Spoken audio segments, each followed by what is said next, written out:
We're here. It's actually just me today. So happy Friday. Happy Wednesday. I'm just messing with you guys.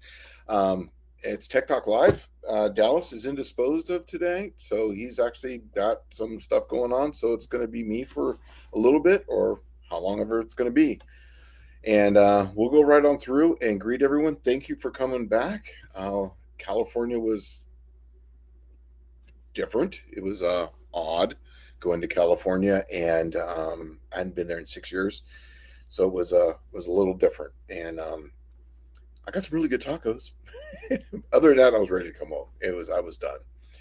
So we got SSR Performance, Fab, Race, Mod Repeat. We got Colleen Tebow. Don't forget to go out there and check out our sponsor, WAF Racing. He's got some stuff going on over there. It's really awesome. And Racer Rays, it says he's gonna be listening for a little bit, playing with the rear end. Okay, rear in mess 10. So check this out. I blew out the rear end. I'll tell you a little story about that here once we get everyone introduced here. Lumpy's here. Kerosene cucumbers. I think I love that one.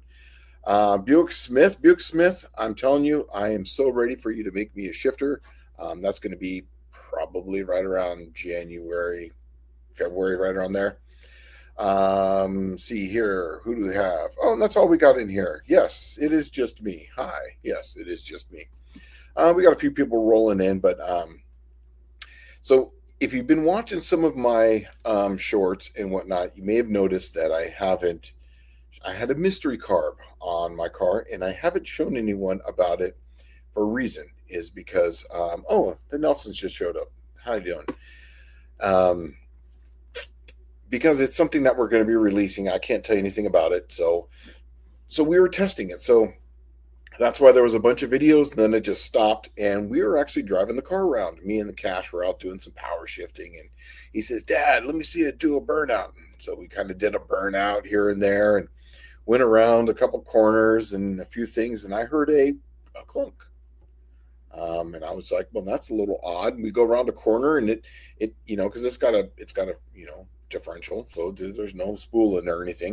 It goes around the corner, and all of a sudden it spins a little bit, and then it locks up, and then goes around. I hear another clunk and around the corner, and yeah. So I got this. I had that 8 3/4 that I was going to cut down.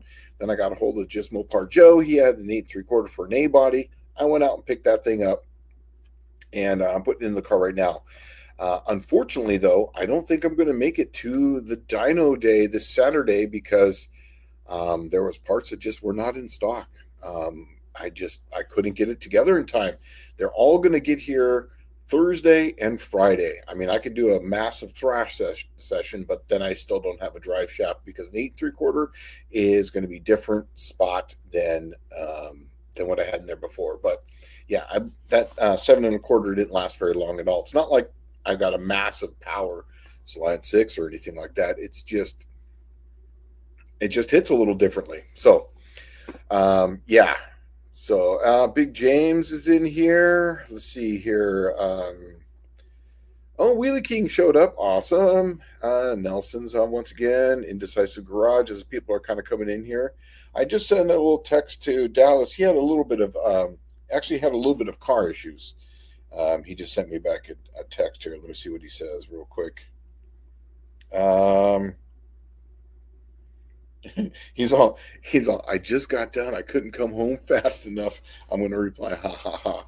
So I don't know if I'm going to make it personally with my green car this Saturday to the dyno day because I just don't have the car. After the carb testing was done, I broke that rear end. I had to change everything, and I've got to get this thing ready for No Name Nationals. Then I'm driving it straight to 666. So yeah, that was a kind of a something brutal. But going out to California, yes, California. I was really happy to get out there. I mean, it was awesome. It's summertime, and you get out of the plane at John Wayne, and it was 82 degrees, no humidity, and no bugs. That night, we went to a place, and I got actually a real fish taco, and I was like, "Wow, it's been 6 years since I've had a decent fish taco," because I won't eat fish where the state doesn't touch the ocean. So Yeah. So, yeah, so I had that, and then I had some real decent carne asada and whatever. But the point of me going out there was to see the foundry, and that was actually really amazing. We lay it down out there. They got their stuff together. See anyone here? Yes, I could bring the beaver. Yes, in fact, Cash did say that. So that is still an option. But we're still debating what we're going to exactly do. But yes, that is an option, and we did talk about that. Um, Levi saying, "What's up, everyone? A little disappointed coming my way. Alignment, a guy says no good. I need to fix a few things, so I'm ready to get home. Yeah, that sucks, man. I understand that, but yeah, so that's kind of where I'm at right now. I would have liked to seen that what that car made, because I can tell you right now that the engine in there, besides the carburetor, is basically the same type that I've had in there before. It went like a 16 something when I went to Drag Week, basically in the same setup, but it feels a lot faster now with the stick shift. With the 7 1/4, I'm not sure what the 8 3/4 is going to swallow up, but it's just really responsive and it's awesome. And yeah, it's just amazing. And it's really cool to see the smile on Cash's face, banging the gears, smoking the tires. And so now, but I was only a one pegger, so now I'm actually I've got a 276 gear going in it, but I'm taking apart one and I'm putting I have an Auburn limited slip that I'm putting in there, and yeah, so it's gonna be really bitching. So Dylan's saying that he's sitting in the hotel room in Texas for work and don't get to go home until Friday. Well, that sucks. Yeah, I think everybody's kind of getting a little beat down this weekend. I mean, it would be kind of cool to see what the Beaver, a stock. Literally, this car, when I say it's stock, it's 60,000 original miles, and the only thing that's been done to it is probably the most advanced Holley 1920 on the planet, and ignition and a recurve distributor. Other than that, it's still got the stock exhaust, stock everything. It'd be really cool to see what that thing lays down. It's really peppy around town, but man, uh, after 70, yeah, she doesn't have much after that. It doesn't have much. No bugs, you should come hang out here. Evening rushing and bring Apollo Verde beetles sitting, and they're 2 to 3 inches long. I mentioned the 3 inch diameter wool spiders, Arizona bugs, no junk. Okay, I should have clarified. What I mean by no bugs is no flying vampire little bastards that basically get all over the place on you. But yes, we did have those too in San Diego. We had those, those they're little flying ones, like about this big, and they would be like in the palm trees, and they were just crazy. Yeah, and yes, you're right. Everything in Arizona tries to sting you or kill you. Seems like it's almost like Arizona, New Mexico, and Nevada, Texas, right there. That's almost like a little mini Australia. Everything in there wants to kill you. It seems like. So Dylan saying, I do have good news, though my rotating assembly for Laguna is a day from being done. Well, that's awesome, man. Yeah, there's a guy. Oh, I watch his show, Rob's Garage or something like that. He mentioned No Name Nationals. I watch his show. He's got a Duster, and he goes, he's kind of local around here, and yeah, it was actually kind of cool to see him talk about going to the No Name Nationals. That would be really cool. But it's unfortunate because I'd really like to race him with the Cookie Monster. I think that would be a really awesome race. But so I don't know. But yeah, we're gonna go through here. Let's see here. Yeah, in the Midwest is home of the worst mosquito ever. Swear by. Look, I don't know, man. I would say the worst I've ever seen was I think it was Louisiana. They were the biggest mosquitoes ever. It was like I actually have what are those the magnet for your refrigerator? I forget what those things are called, but it says Louisiana mosquito, the state bird. It was absolutely terrifying. Those things were crazy. So James saying who is 100% for Dino Day? If we need to reschedule, we can. I'd rather everyone be ready for than stuck at home with broke parts. Yes, I agree with that. In fact, I was waiting for Dallas to come in here because we were going to suggest that The next weekend is Labor Day. I don't know yet, but the break in the rear end on the car was basically just was terrible because I knew it was on its way out. I kind of had a feeling. I didn't think it was going to be that fast though. Barely under 150 miles, and I blew that sucker right up. It was out of there. Chuck parts and it made chunky noises, and it's just unfortunate because I really liked that. That 7 1/4. It was really efficient and it was fun. But yeah, it didn't last at all. So yeah, it was a bummer. Well, if you guys got any questions, man, let's throw them up there. Oh yeah, yeah. Yes, I would say who's pumped for Dino Day? The Saturday E85 is welcome. Yes, but not in the Triple Crown. No E85. And I liked your video that you did. That short. That's really the um, that's one of the main reasons why I don't like E85. But you have to flush it. If you let it sit or let it sit for more than a week, it looks exactly like that carburetor that you had. And yeah, it's pretty bad. It's pretty bad. Let's see what else do I have going on right now. Oh yeah, so after doing some of that testing, with that car, I started getting my parts back together, and I got a list of all the parts for the '68 Dart. Now, if you don't know what that car is, it's the car that, and now I started this YouTube channel, believe it or not, in September 17th of 2009.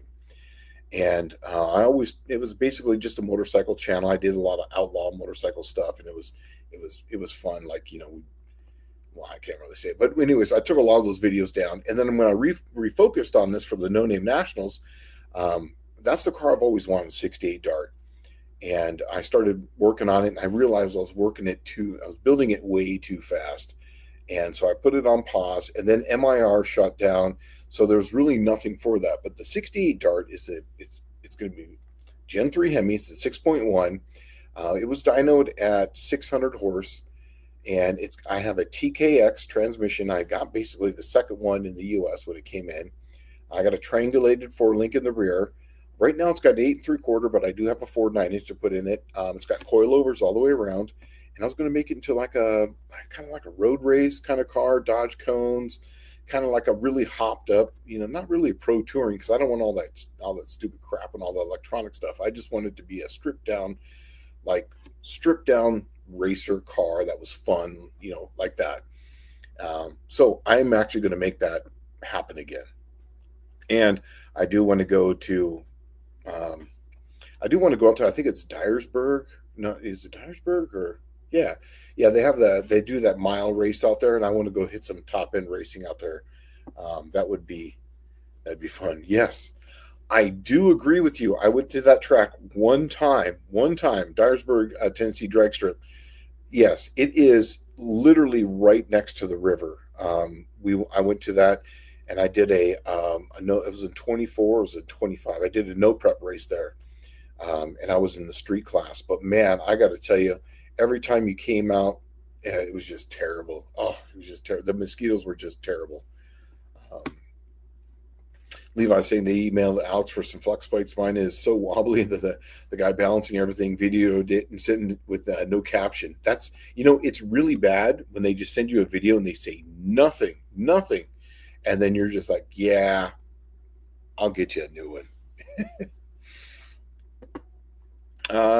Tim and I are still waiting on the camshaft lifters and rockers. Okay.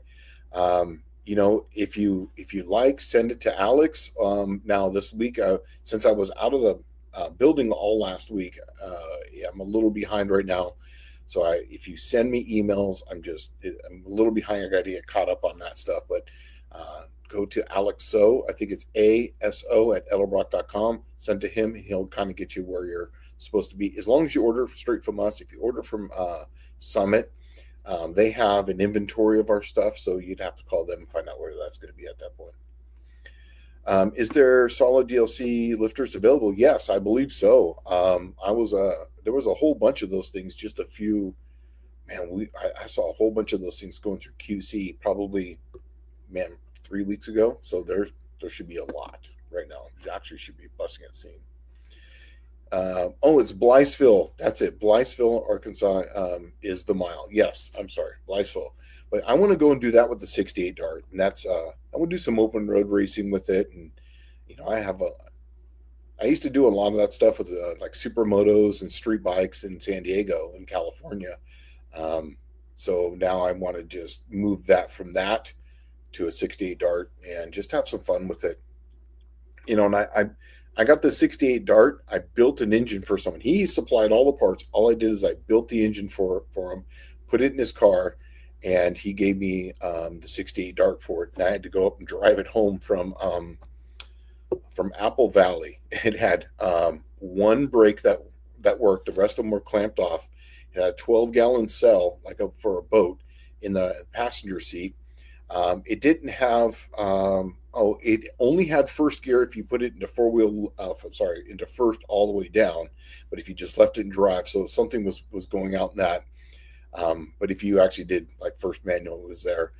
And I was able to adjust second gear, the band, so I had second gear. And I don't remember if we had third gear, but it took us forever to get home. But I did drive it from Apple Valley all the way down to El Cajon, so that's 170 miles, 160 miles. So yeah, let's see here. Alex found an off-the-shelf cam that'll work. He contacted us today. Well, awesome. Well, that's perfect. Bitchin'. Colleen and I will, after the car runs and races, all we need, all the luck we can get. I have a lot of working against me right now. Yes, I know. Understand that. Oh, Andy's here. DLC lifters for the win. Made me a believer out of mine. Yes, out of me. I got to tell you that if you've watched some of the things that I've done, I literally put those in, have started them up, zero break in, and just drove them. In fact, the ones in my car right now, start out, drove them. And I'm doing everything the worst possible thing that you could do. I'm even running synthetic oils. I'm running that Pennzoil Zero W40. No, essentially no zinc in it. I'm doing everything that you could possibly do wrong. It's exactly what I'm doing, and they work. They work amazing. See here, everyone's kind of coming in and greeting each other. I did talk to Tony's Hot Rod Garage. I think it was either yesterday or day before. I don't remember. Maybe it was yesterday. He's going to be helping out one of my friends out there in Prescott. He's going to be diagnosing the car. So thank you, Tony. And so it's cool to have friends around the country to help you out. Oh, yeah. All right. Let's see here. Going on through. Not really much going on in here. Clint. Clint's here. Sorry, Clint. I am sorry. I just went right over that. Sorry about that, man. Did I miss anyone else here? Oh, Bear Rose is here. How you doing, Bear Rose? I'm sorry. I'm a one-man band here. So yeah, he's saying that he's still sorting some things out because that 300. Dallas was telling me about that thing, man. I'm excited. I still think that's one of the greatest videos ever. Is that when the big smile on Dallas's face when he started it up and went over? That was like pure joy, just pure joy. Lars is here. Thanks for stopping in. Yeah. If anyone's got any questions or you got anything going on, yeah, man, throw it up there. I was just seeing if Dallas was coming in. He said that he just got home. Just got done. I can't get home fast enough. So he's going to be coming home here soon, and I'm happy for him, man. He started school, and he had a problem. He had a problem with his car. I think he had the S10. It was a starter that died on him, and he says that he's all. I'm probably going to be late tonight, or not going to be there. The S10 starter gave up in school parking lot. I'm having to replace the starter now, so I'm walking to the parts store to get a new starter. And I have been there. I have been there. And he's like, yeah, I've hit it like 20 times now and it's still not going. And I've been there as well. I was at the beach and I was with the Dodge truck, and luckily it was a lifted truck. It was actually my Ram Charger, and the starter just died. I'm underneath there. I had the wife turning it, and I hit it with a hammer. And one time I hit it really hard, and it actually started, and we didn't shut the car off the whole time. Yes, Dallas was so worried. Really glad it went off well. Yes, I'm also really glad that the 300 started up well. All right. Um, Tony, yeah, I was just talking about you, man. Thank you for helping out my friend. I really, really appreciate it. She's a childhood friend. I've known her since, I mean, we were probably 10, 9 or 10 since I've known her. She grew up in the same neighborhood as me, so I really appreciate it. Thank you. Oh, technical question. Here's what we got. Dylan, technical question: will Top Fuel ever evolve into a radial? It seems to me that the radial tire is taking more power than the bias ply. Um, Here's my take on this: is I don't think so. If the tire is part of the transmission and the suspension, um, when it comes to Top Fuel. If you've ever seen one launch, that's literally it hits the tire absorbs it, and then as the car goes down the track, it grows, and that's basically its next gear as the clutch comes in all the way down the track. I just don't think that they're going to see that because of the violence, the amount of power. There has to be something that gives, and in that type of racing, the tire is what gives because of how much brutal power it's making. I think there's will it ever? It might. It might. They might find some way to do it, but I'm just not sure if they're going to be able to hit the tire or hit the thing literally as hard as they can with the bias ply. And they don't put much air in those tires at all. And if you really watch them, that tire takes some abuse. So my take on it, I don't think so. Not at least in my lifetime. I don't think so.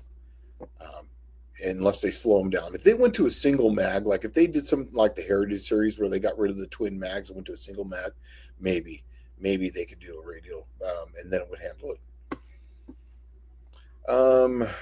Yeah. Oh, yeah. Yes. If anyone who's into music like this, like I am, Dolly Parton passed away, and that's a blow. I really, really, look, I punk rock, metal, everything, but I liked all music. In fact, my kid's named Cash after Johnny Cash. So yes, I do. Yeah, rest in peace, Dolly. Um, Dealing with Nagwin issues, parts on the way. Oh, I'm sorry, Clint. It said here. Sorry. What's the difference does torque converter diameter make besides weight savings? Oh, I'm glad you asked. The diameter makes a huge difference, and that is basically in the centripetal, not centrifugal, but centripetal force. As the fluid comes into the converter and it gets slung around the turbine, which is on the other side, and it comes back around and hits the stator.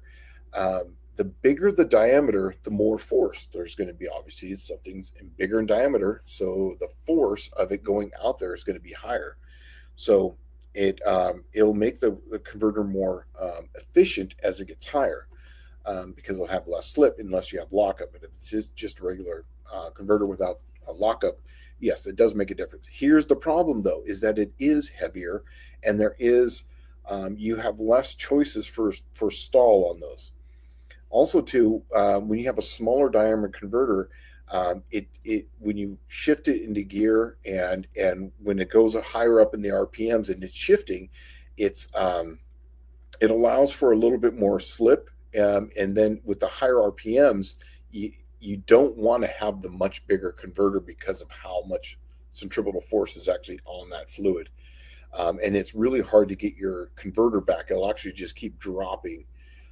I had that problem when I think I had a 10-inch or 10 and a half in my car, and it was still, 4,000 stall. But it was as I was going down the track, it was in gear, and the RPMs would just literally stay at one point, and then it would just keep dragging the engine down as the RPMs as it was trying to go faster. It was just kept dragging it down, dragging it down. When I went to a 9-inch converter, all that went away. I was actually able to get that thing up into the RPMs, and get that thing where it needed to make power. Someone's asking, Clint, did you find your cam card? I hope you did, because I know it'd be awesome. Um, I did. Dallas gave it to me. Well, let's throw the numbers. Yeah, let's see the numbers. That would be awesome. Uh, down, not speed them up. Down, not speed them up. I don't know. Not sure what he's asking there. What he's saying there. So I'll dig them out and okay. He says, "Okay, thanks. That actually wasn't Clint. So how would I contact her about? Oh yes, this is a great question here. Tony's Hot Rod Garage. How would you contact you to make more shirts to sell? That is Gunslinger Graphics, and you basically could just go there. He's got a really cool, easy website to use. In fact, I had to call him because I didn't believe it was that easy. But it's basically just a server, and whatever you want for on your graphics, you basically just put them up there, download the server, and he takes it from there. But yeah, it's Gunslinger Graphics. Send him an email there, and he'll get you hooked up. It's really cool. It's a really easy place to go and get it done. Also, a radial that size would be crazy heavy and dangerous if it let go. I would agree because of the weight.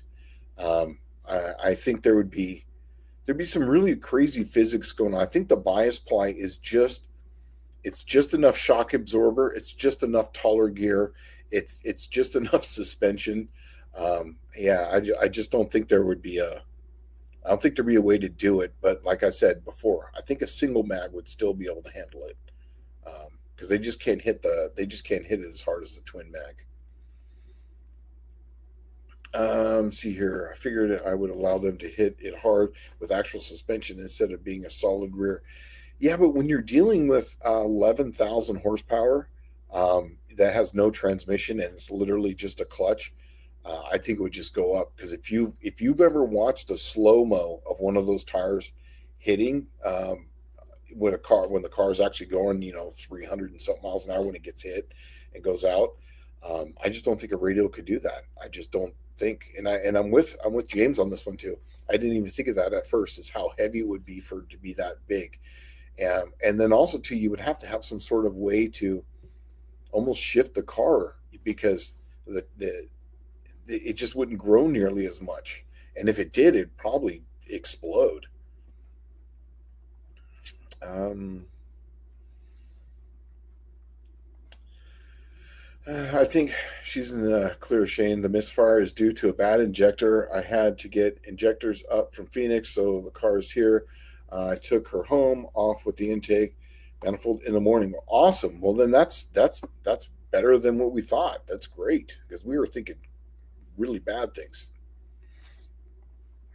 Does a smaller converter generate more heat? Absolutely, because whenever you shear fluid, it's going to generate way more heat because you're the amount of slip basically is shearing fluid, and it's literally coming from a vein, and it's perpendicular. The stator goes the exact opposite, and then it goes back to the next one and go the other way. So that's how it's generating more heat, and it's just shearing that fluid. And anytime you shear the fluid, heat goes way up. Let's see about numbers here.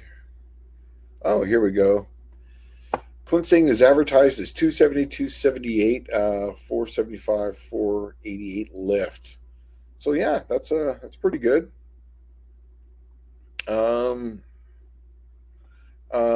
which converter generates more heat? The smaller one. Absolutely, it's going to definitely because well, it really comes down to stall, but because the smaller converter is not moving the fluid nearly as fast when it hits the stator, it's doing less work. But because of that, it's doing less work. You're going to have less heat generated from that. But because of the distances and how much it's shearing the fluid, that's where it's going to generate the heat because the stall goes way up. So it's kind of like, you pay a little bit here, but then you Paul robs a lot more here. So Peter and the Paul out there. Yeah, right. I want my Mexican spec license plate on a shirt, dude. That would be awesome. Oh, Clint saying that it's 218, 214 at 50. Yeah, I'm telling you, those are really good numbers. I mean, I'm right in there with my slant six. I mean, 214, 218. For something in that 300 cubic inch is really good. That's a decent number.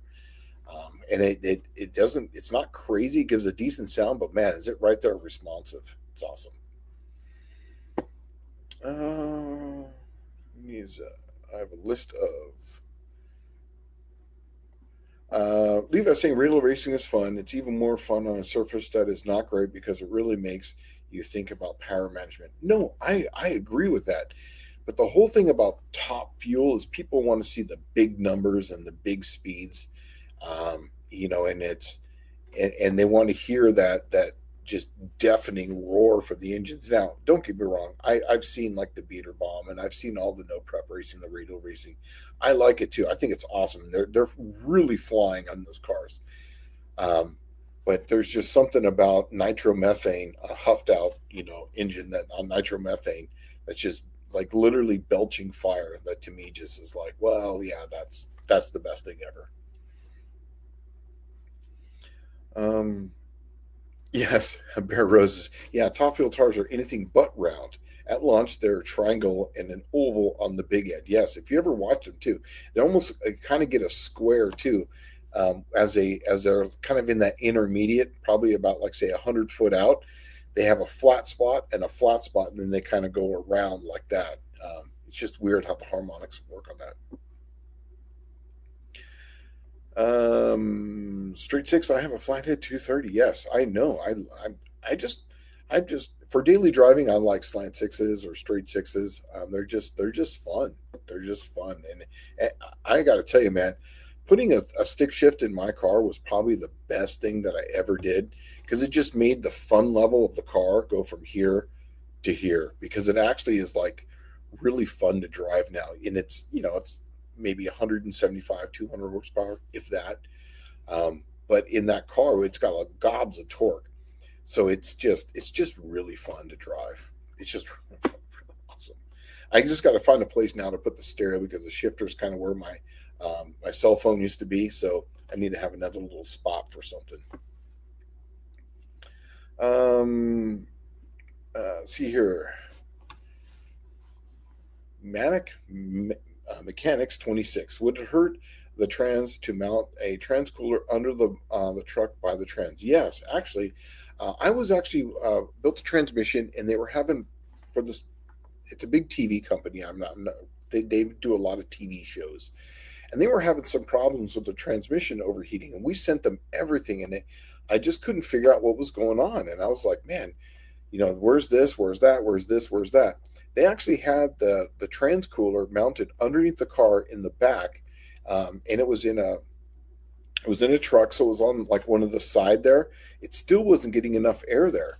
So I said, you know what? Just put it to the front. We gave you enough hose. He put it in the front. Problems went away just like that. It just needs that cold, compressed air. And now it really depends on what you're doing. Now, this was a really hopped up engine, making 1,000 horsepower, a 4L80. So there's a lot of heat being generated, 3,500 stall type of thing. So it really comes down to what you're doing with it. But I always try to put the cooler as close to the front of the car as possible. So that way there's no extra heat getting to it before. Because a cooled transmission is a long lasting transmission. It just doesn't die in the middle for no reason. Let's see here. Um, I'll compression test it and scope the bores while the plugs are out. But since it's a lack of fuel versus lack of ignition, I'm way less worried about wash cylinders and wasted cats. I agree. Because the way 100%, and that's the reason I wanted to take it to someone who was competent like you, Tony, because that was my biggest fears.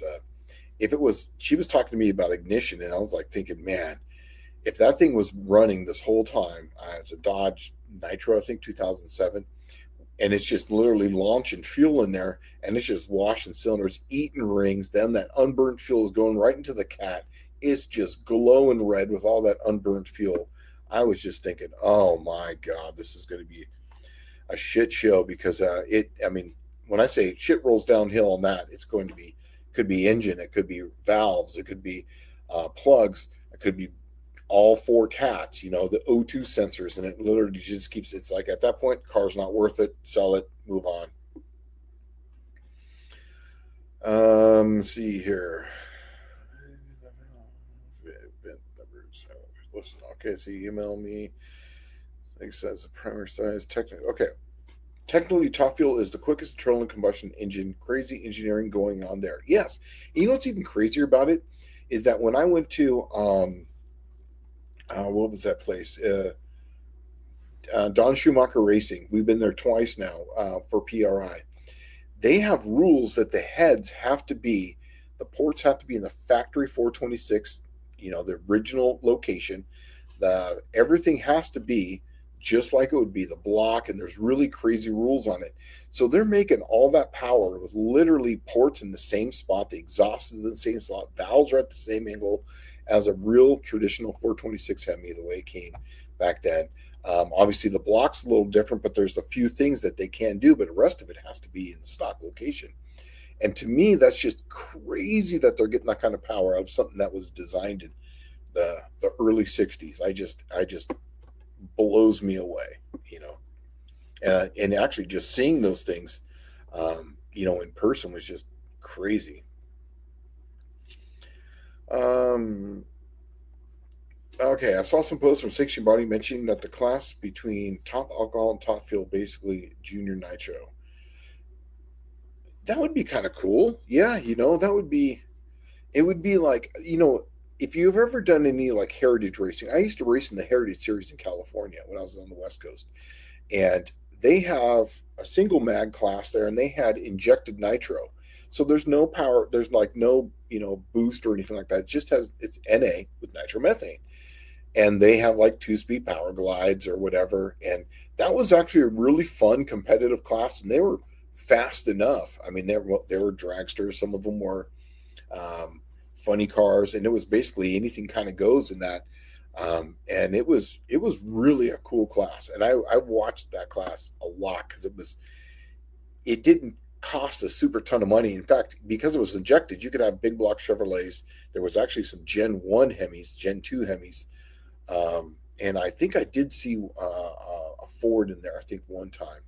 So because it was just injected nitro, and the engine's probably making 1,500 horse at that point, but it was actually really fun to watch. So I think they should do something like that here. In fact, I've been posting a lot of my Match Race Madness stuff that I used to do in California, and me and Dallas talk about it here all the time.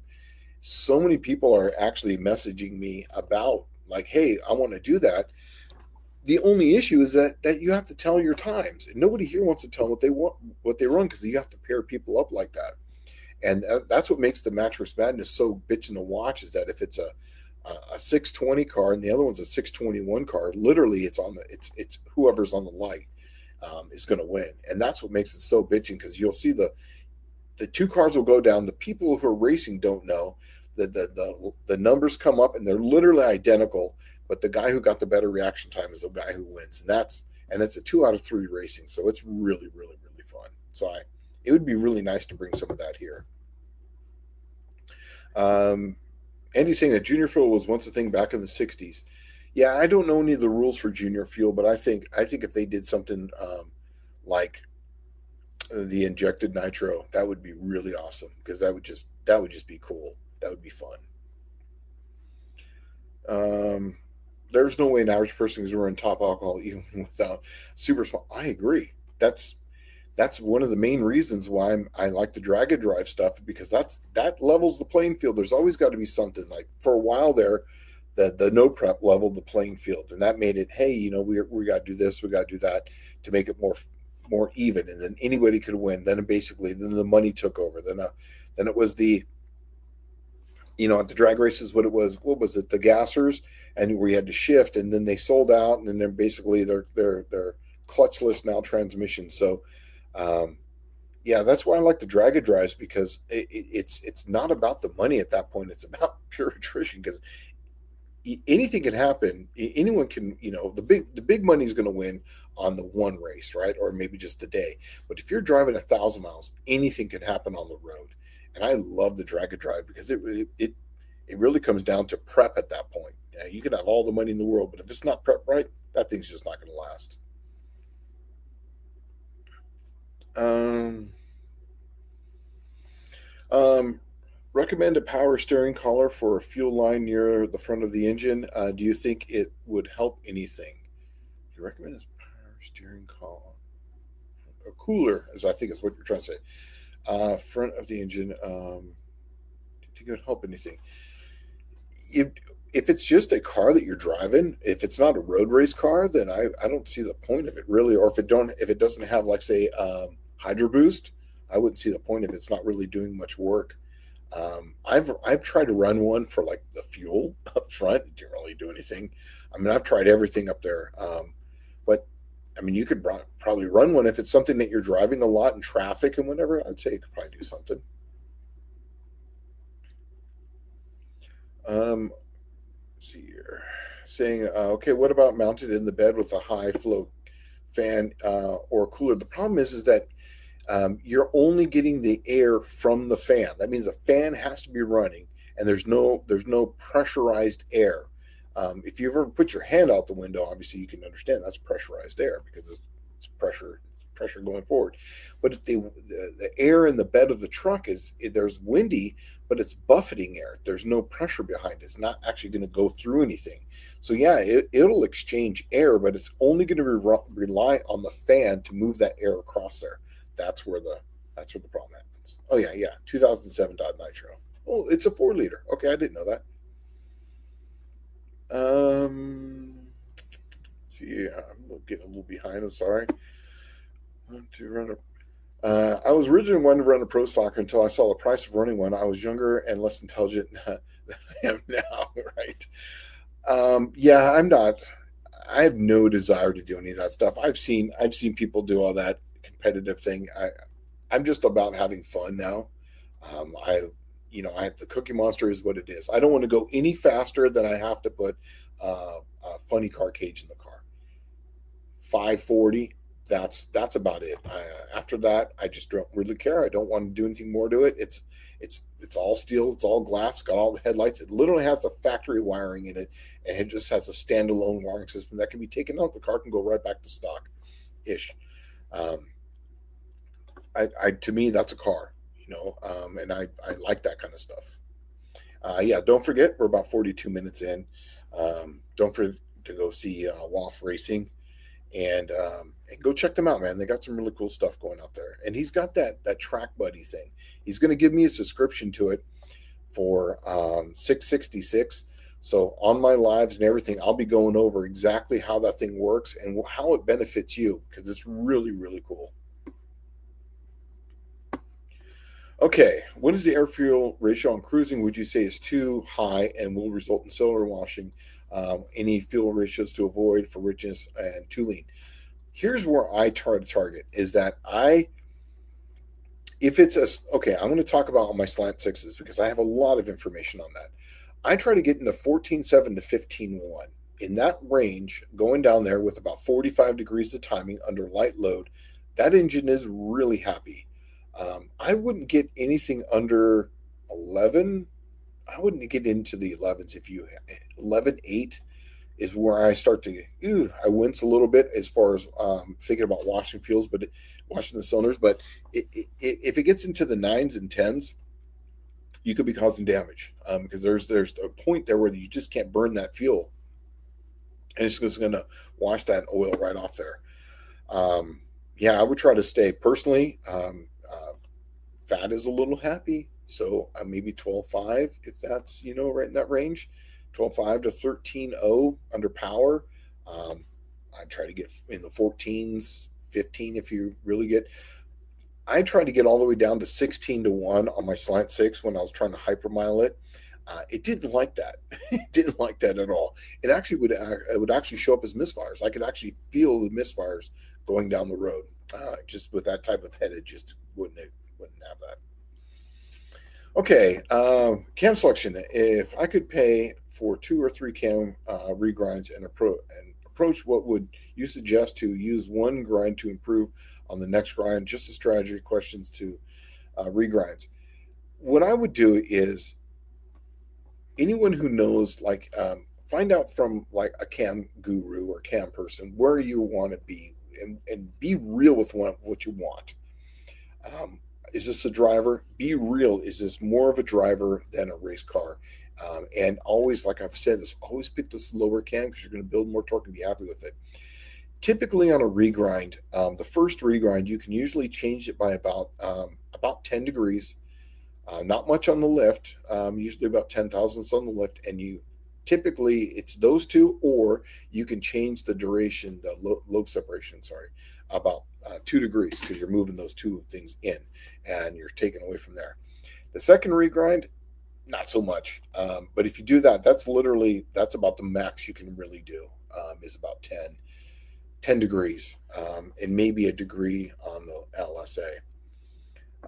But that would, I, as far as that goes, just pick a cam, put it in, and at this level of performance, you're never really going to notice much difference. I would always just say pick the more torque because you're going to be in that area more so than you're ever going to be on this end. You're going to be here a lot more than here. So that's why people tend to say your camshafts are a little light. Yeah, they're light because you're only here like one or two times. You're going to be here hundreds of times. So, yeah. Al's here. Love to do a drag a drive maybe next year. Yeah, man. I'm telling you, man, if you can get to the 666, that's gonna be the one to go to because it's gonna be. Those are always really fun. There's less competition in it. It's more of the fun factor. I'm telling you, the best one I've ever been on was Six Smokies. Yeah, it was really awesome. I was hoping Dallas would get in here so we could talk a little bit more about the Dyno Day at SSR Performance, but I can tell you right now that my green car is just not going to make it. I blew up the rear end, and I slung the spider gear. I took the cover off. I saw it. I just put the cover right back on just to screw it. Um, yeah, I'm over at 8 3/4 going in there. It just, yeah. So I got parts. They're all going to be here tomorrow and Friday. So, I mean, I could really thrash, but then I'm still not going to have a drive shaft. So, Colleen says, yeah, bring the Beaver. I was thinking about bringing the Beaver, but it's a long drive to be in the Beaver at 60 miles an hour. So, I don't know. It'll do 70, but it's really there. It's hard. Since Silk Reverse came up, who's running 8-inch converter on the street? I just got a custom built one, ATI Sprag converter. It probably means Spragless converter. I've ran an 8-inch on the street before. It was, but see, it was an 8-inch, but I had really low gears.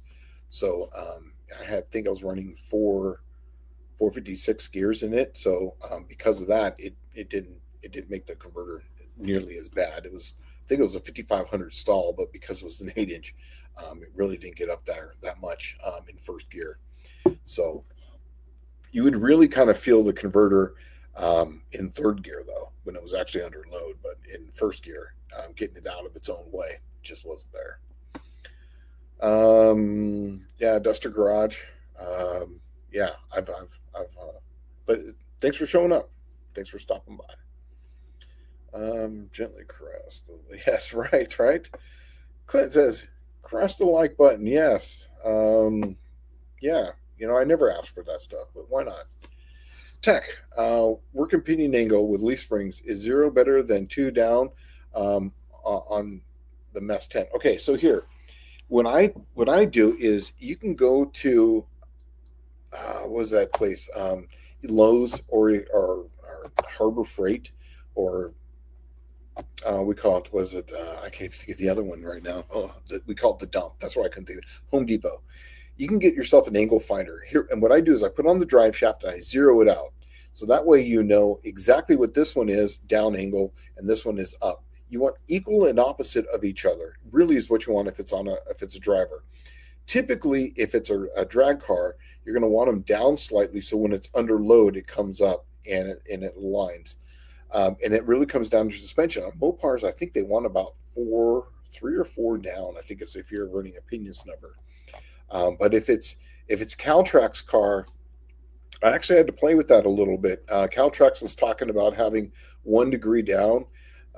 My car actually worked better with, I think it was 2.5 or 3 degrees down. and it made a big difference in my mile an hour. Didn't help anything with the 60 foot. It just would mile an hour better on the other end. Um, so I'm not really sure what suspension you have, but if it's like a Caltrack suspension, start where they're at and then work either down and see if your mile an hour changes, because I know it really made a difference in mine. Air does strange things in a pickup bed. Yes, and I known from experience that over 100 miles an hour tries to suck you straight up, and it's a total vacuum, making it hard to breathe. Yes, exactly, but there's no pressure because it's a vacuum, and that's what I was trying to get at, is that it's there's nothing there to cool it unless you can like put it up above the cab or something, or have some sort of scoops to bring them in. That way you can have some cool pressurized air to bring it into there. Buick Smith, oiling, 396 big block Chevrolet highway cruiser, 3 center main bearings open to 5/16 open main bearing holes.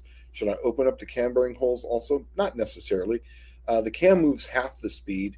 It's a highway cruiser, wouldn't really need it because that means you're not going to have a big cam, so it be under a ton of loads, not going to be a ton of RPM. I always say let the oil flow, but when it comes to the camshaft, not really so much. I'm really on the mains and the rods, but that what you did right there, that's going to make it happy.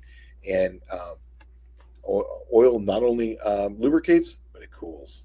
And that's what you want. You don't want to get that oil in there, get it hot, and it'll burn up a bearing. Just melt that bearing. Yeah, Dougster's here, the potato guy. Rear axle replacement is a thing. Yes, it is. I'm telling you, it is really a thing. I've never really broke a 7 1/4 before. I broke a couple. I broke two 8 3/4, and they were both 489 chunks. No, I'm sorry. One was a 489. One was a 741. Sorry, I apologize for that. But this is my first 7 1/4, and not even really. I mean, it was a slant six with a stick shift. Not really crazy. It was street tires, and it was just me and Cash doing some hooligan shit. That was it. Did I hear correctly? Six Smokies will be run in 2027. No, what I said is that Six Smokies was the one to go to, and that was in 25, is what I said. So that was the best one I've been on so far. Was in 25. If you're thinking, okay, if you're thinking of mounting a radiator in the bed, do a yarn trick and find out which way the air is actually going. It gets weird back there, yeah, but it's not just a yarn trick, because the yarn's going to be going all over because there's no pressurized air there. It's basically just wind. If anything, put it near the where the tailgate would be, and maybe stand it straight up and use it as the tailgate. I mean, that would probably work. That's the only way you're going to get some real air in there.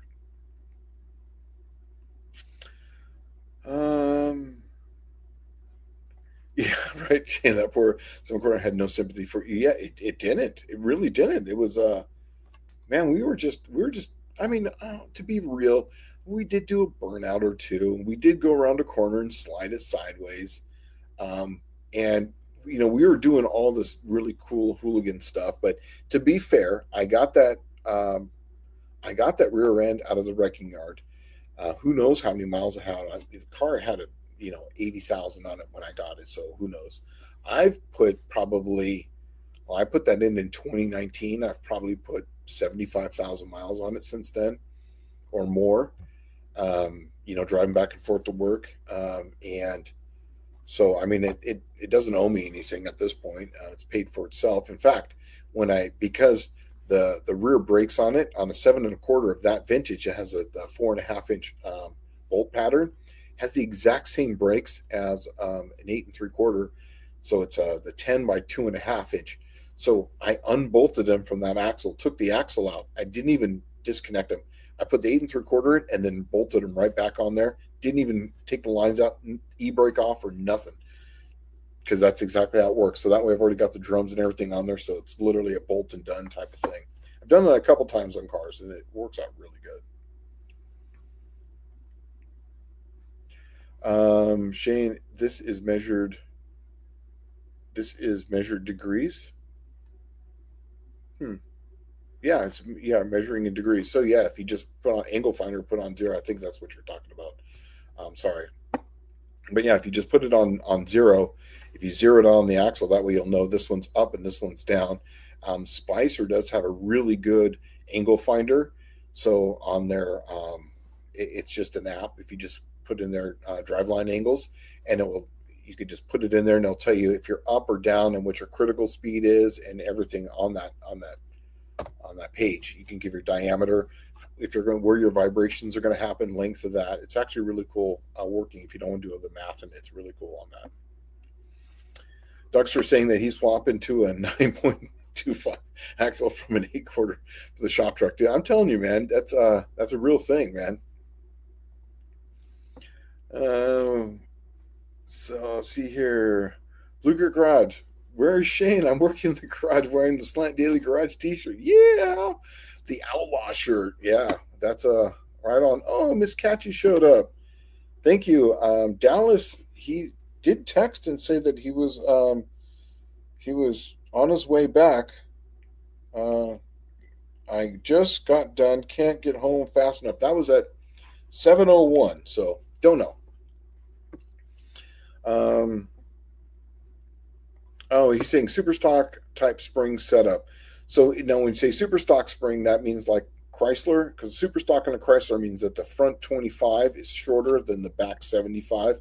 So if it's like something like that and it's got a pinion snubber on it, then I would put it down a few degrees, and then that way too, if you could just, if you have one of your put a camera underneath there and then load it up just to see how the angles when you're loading it up right before it launches to see where it's at, because you don't want to have it high, and you want to be able to load up to where it's level like this. You don't want to go down the track like this or like that.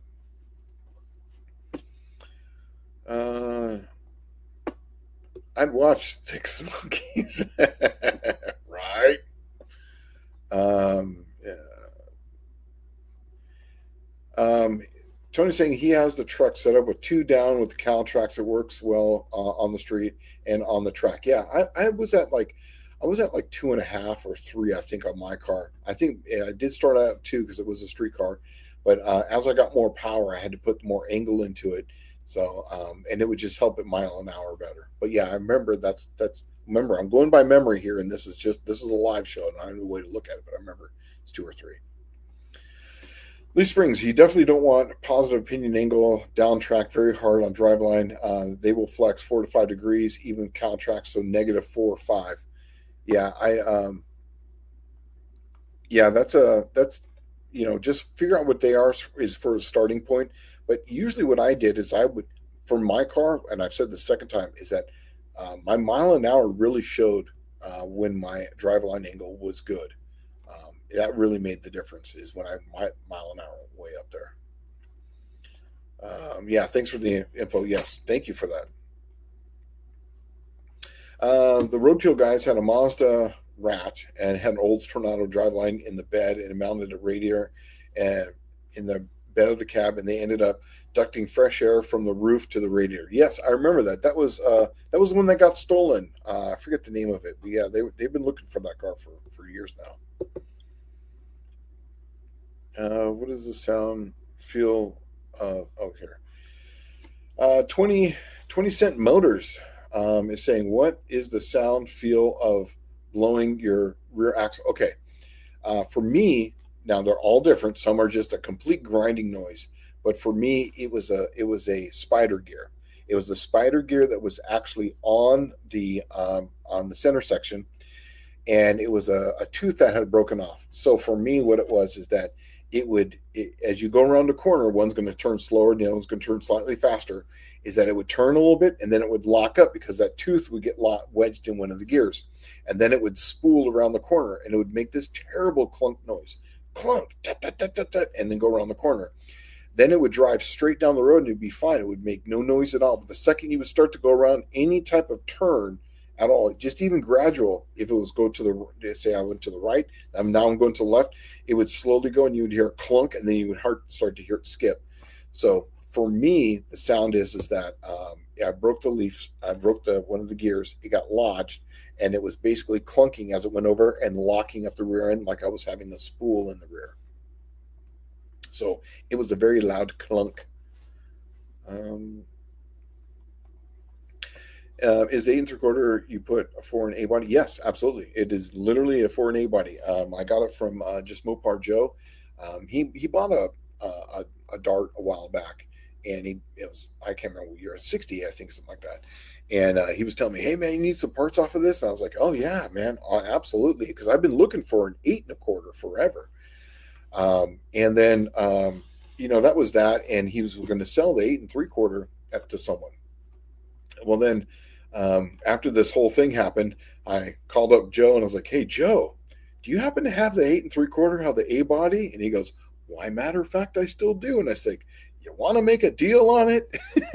Because I've got two housings downstairs for a B body, one's for a C body. In fact, WAF Racing gave me a housing that I was going to cut down. They even gave me some ends to do all this because I told him what happened. And so, but yeah, so Joe and I made a deal, and I went out there, drove out to his compound, picked that thing up, and started putting it in the car, which is awesome because I didn't have to cut and do anything. In fact, I just ordered the axles from Dr. Diff, so they're going to go in there, and then they're going to be the 5 on 4.5, and it's literally going to be the exact same length and everything. I measured it on the 7 1/4, and they're identical as far as the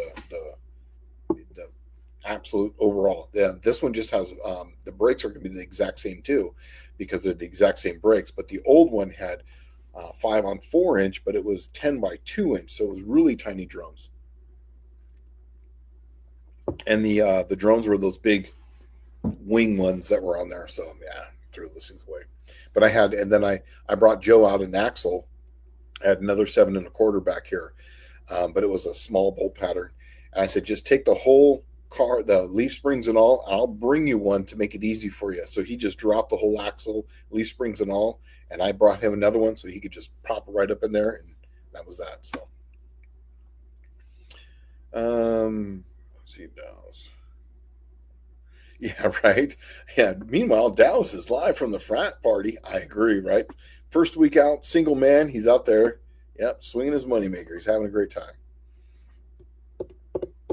Um, so he's saying, for a while I thought of my axle was doing something, but now I suspect it's a rear joint binding up. Yeah, you can actually just take it off the ground, and you can U joint is really easy.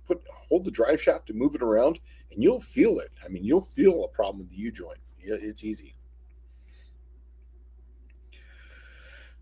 Yes, if your axle pings for some reason, it's not good. Yes, mine was clunking.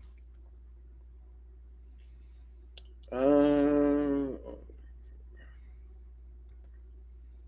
let's see. Yes, right. Yeah, it's stuff that's normally inside your axle is hanging outside your axle. That's not good either. Yes, I didn't have that. Luckily, it wasn't a big sloppy mess. Which I've done that with two 8 3/4. Um, but yeah, that's this one was like it made a clunk. I took a cover off of it, and as soon as I took the cover off of it, I just put on jack stands, pulled it out, so that way I couldn't drive it again because I already know you're going to go out there one night and hey, let's go do a burnout, and then now you're down the street and you're broken. It's going to suck.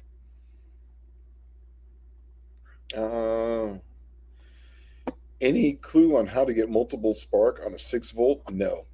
Convert it to 12 volt, put an MSD on it. Don't know. On that one, I don't know, man. I really don't. I don't know if they make it 6 volt multiple spark. I've never heard of it before. I guess I should just buy new gears. No, what I would do is I would just check it out, check to see if it's a U joint. You can really check that out. It's really simple. Get up underneath there and just wiggle it around. Just grab it, and you'll feel it. I mean, if it's clunking around, up, down, left, right, the U joint will tell you. Um, yeah, right. So when they use those big goofy shackles in the 70s, wouldn't that mess up pinion angle? Yes, yes, it would. Absolutely. In fact, I remember someone buying those things. You could buy those at the it was Craig and Auto Parts, and they were chrome, and they must have been a foot tall. And I remember a guy putting those things on in the parking lot because where my house was at was literally right around the corner, and there was a Craig and Auto Parts there. And I remember putting them in the parking lot, and they were so happy. They thought it was the greatest thing in the world. And And I thought it was kind of cool too. I was there on my Schwinn bike checking it out, and it was 1980, who knows? But now I look back on that and I'm thinking, man, if I could have a video of that, it would be like one of the funniest videos ever now because they were so happy with it. Tony's saying I need to build a spooled 410 chunk for the truck to get some better axles. Can't seem to keep the rack free long enough lately. Yeah, right. If you need, what I would do is just build another chunk on the side and then just throw it in there because that's the best way to go. That way, if you ever break it, and now this is going to be controversial. I got to tell you because people are not going to like this. I actually like an 8 3/4. And then everyone always asks me, which one is your favorite? Or which one do you think is the strongest? Well, on paper, the 489 is the strongest one. But I like the 742. And here's why. Chrysler liked them as well. And there's a reason for this because they only made the aluminum one in what version? The 742. They only made the aluminum one in 742. And the reason why I like that too is I never liked that crush sleeve. Now, understand you can get a pinion spacer and I get all that. But if you have a 742 and you put it all together, you don't need any of that crap. And they go together so much easier. Now, they're all the exact same as far as setting them up, but it's just on the front. A 741 and a 489 take the same, what's that? They take the same gasket, not gasket, but I can't even think of the damn name right now. The seal. They took the same goddamn seal. And what really killed this whole build for me is that I thought I had a 10 spline. Now I have a 10 spline that's got the 1350 U joint on it. But this one here, this one that had the 276 gear in it, it's got a 29 spline. That's literally what killed this and why I'm not going to be able to drive it because I had to order parts to get this thing going there. So, yeah, it is what it is. Yes, I agree with this. Tony, you need some hired help. You should have help for beer. Yeah, you need to hire some people, man. Yeah. Besides the axles, are there any difference between the 7/4 going between a 4.5 and 4? The brakes, obviously, just the axles and the brakes are different, and the backing plates. I had to literally get the whole thing, but ever since I got that, so what I would do then is I got 7 1/4 because I knew eventually I'd break them. So what I would do is I would just take them out, the axles and whatnot, and then I would just put my axles into it, and that was actually my plan, and they just clamp right on. Yeah, they're pretty interchangeable, except for some of the early 7 1/4. They had some really funky bearings, but everyone that I've ever seen personally, now I don't know all the numbers or anything like that, but everyone that I personally was able to use, I was able to take them out and put them in there and just change out those. And I like running. I know this is another one everyone hates. I love the green bearings. I have the tapered bearings in a few of them, but the green bearings have never given me any problems. I just change them every 20,000 miles. I mean, I have a press. It takes 10 minutes. You literally do one, jack it up, don't have to drain the oil, and then do the other one. I like the green bearings. Yeah, funny enough, yes, it was a Nova. Absolutely was a Nova, and it had side pipes on it too. Absolutely, yes, it was a Nova. Yeah, that's the plan. I have several chunks. Perfect, awesome. Well, good for you, man. And yeah, 410 is a good gear, man. It's the only thing about going numerically higher with the gear is that it's always going to bring your stall converter down in first gear. So it'll be the same in probably in second, third ish once you put some load on the engine, but in first gear it's always going to bring it down. So just be prepared for that. When I tell people if it's coming down, try to find a transmission fluid that's a little thinner, and that will bring it back up. For me, when I race my car, I use the tractor oil, hydraulic oil, to when I want to bring the converter down, say 300 or 400 RPM, and it really works. It's just a light hydraulic oil is all it really needs to be, and it's cheap. It's like $70 for like a 5-gallon container. Modern electric AC converter. Anyone use the classic easily add AC? Any complexity you would sure of? Sounds good solution. In fact, I have one of these setups. In fact, it's going to go into the green car at some point. I've put two in, and they work amazing. Here's the problem: is you got to have enough alternator to make them work, or have a separate battery. That is the only downside for this, and that's the reason why I haven't put it into mine. Is that I've only got 120 amp alternator. You really got to have something that puts out the beans, or be driving down the road, because once you get off the road, and it puts a big drag on the charging system. A lot of people like to run them in the trunk, so that means you're going to have a lot of power going from one side to the next, and they just draw a lot of amperage. Now, if you don't have, say, a lot of people are going to have electric fans in at that point, because you're going to have the compressor in the trunk or somewhere else, and then you're going to have the condenser probably in the front of the car, and then the evaporator is going to be somewhere else. And you're going to have a lot of lines moving and everything. So it's going to be a lot of freon, a lot of different things like that. But it's going to take a lot of power to run that. So just that's the only issue, is you got to have an alternator to run it. If we can't run 85, can we run? No. I'm assuming you're talking about Triple Crown, and that's a big negative. It's gasoline, and we want to keep it like that. No exotic fuels. The whole idea of this class is to keep it inexpensive and fun. Mean Street Mopars. I have a 742 case that I plan on building for truck later. Yes, I love the 742 case. In fact, I have an aluminum one. It's actually in Plan Z. I put it in there because I want to keep that nice and light. And I was actually going to put up my 68 Dart, but the Dart's going to go to eventually, because of the power. I'm going to blow up an 8 3/4, because 8 3/4 is for good for about 550, 600 horse, and on an automatic, and then a little less with a stick shift, and I've got 600 on the stick shift, so its days are numbered for sure. Yeah, right. That would be awesome. Can I fly out and fab projects if you don't want me around mechanic work? I'm telling you right now, that would be awesome. Um, I would love to sometime to come out there, Tony. I'm not inviting myself. I'm just telling you, it would be nice to come out there sometime and live in the desert just for like a week again, because Prescott is one of my. I mean, I love that area. I love that area. I have property up there in Williams, Arizona, and in Yuma, and so I love that whole area. Yes, I am a sucker for side pipes, T tops, and rear window louvers, and Billy Squire on the radio, full blast playing the stroke. I love that. Okay, so he's saying that 27 Motors said, I went around the corner, something seized for a moment, and it was like it hopped once.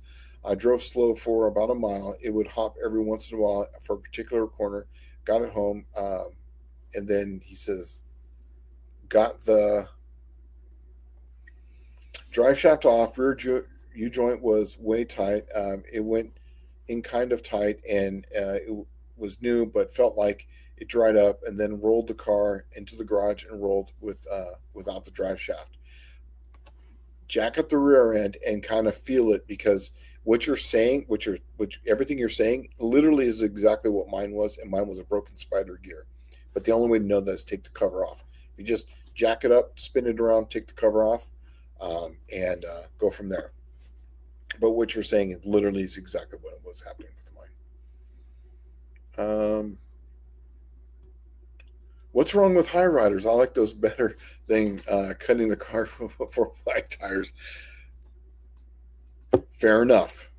Yes, I agree, because that was literally why they were doing it, was the tires were hitting the fenders, and this way they could jack it up and put the wider tires on, and they were sticking out, a little ways. And so I think, now remember, this was a long time ago, and I've killed a lot of these brain cells.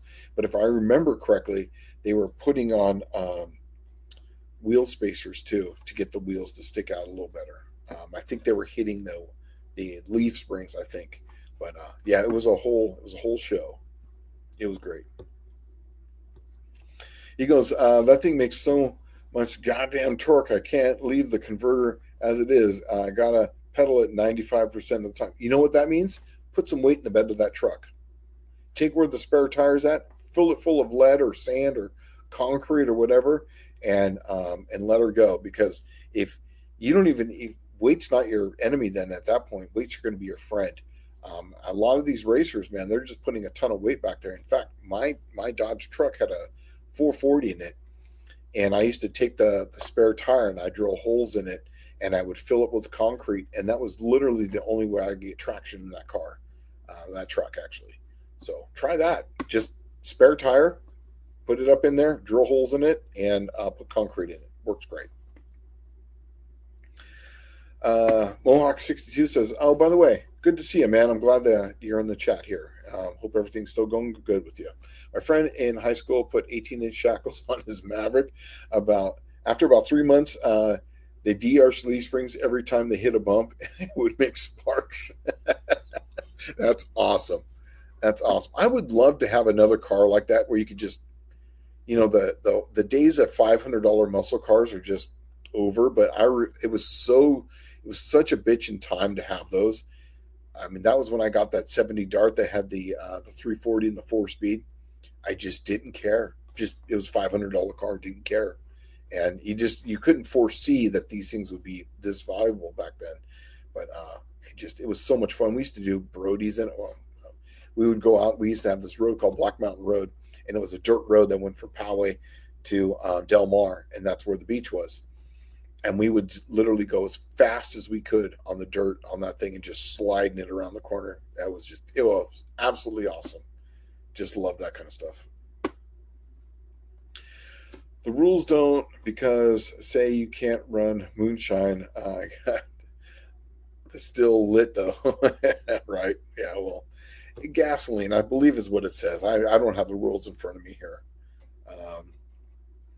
Yes, I do. Good evening. The days are getting shorter. What are your thoughts? Yes, they are getting shorter. They are getting shorter fast. And there comes a point where they just start to just fall out right off a cliff, and that's that. Tony says, "Shane, you're welcome here anytime." Well, that would be awesome. I'm telling you, man, it would be awesome to go out there. The problem is, though, is that I got a whole family here in the job, but it would just be nice one day just to kind of say, "Yeah, I'm just going to go on a little drive about, for 2 weeks, just drive around the country in a car, just go and visit all you guys." I would be just bitching. John Boson 2849 is saying, "Why does everyone hate on lean burn ignition so much?" My 1981 D150 with a 225 and a 727 still use lean burn system. I bought a rebuilt computer, a Blue Streak couple though, 40 years old. For me, the reason why I never really liked the lean burn is there was less adjustability for it when I was making a performance rather than stock. In stock form, you're absolutely right. They were fine. They were great. Chrysler did a lot of work on the ignition system. It runs fine. I just had a problem because I didn't like how much advance they had on some of them, or the advanced curve.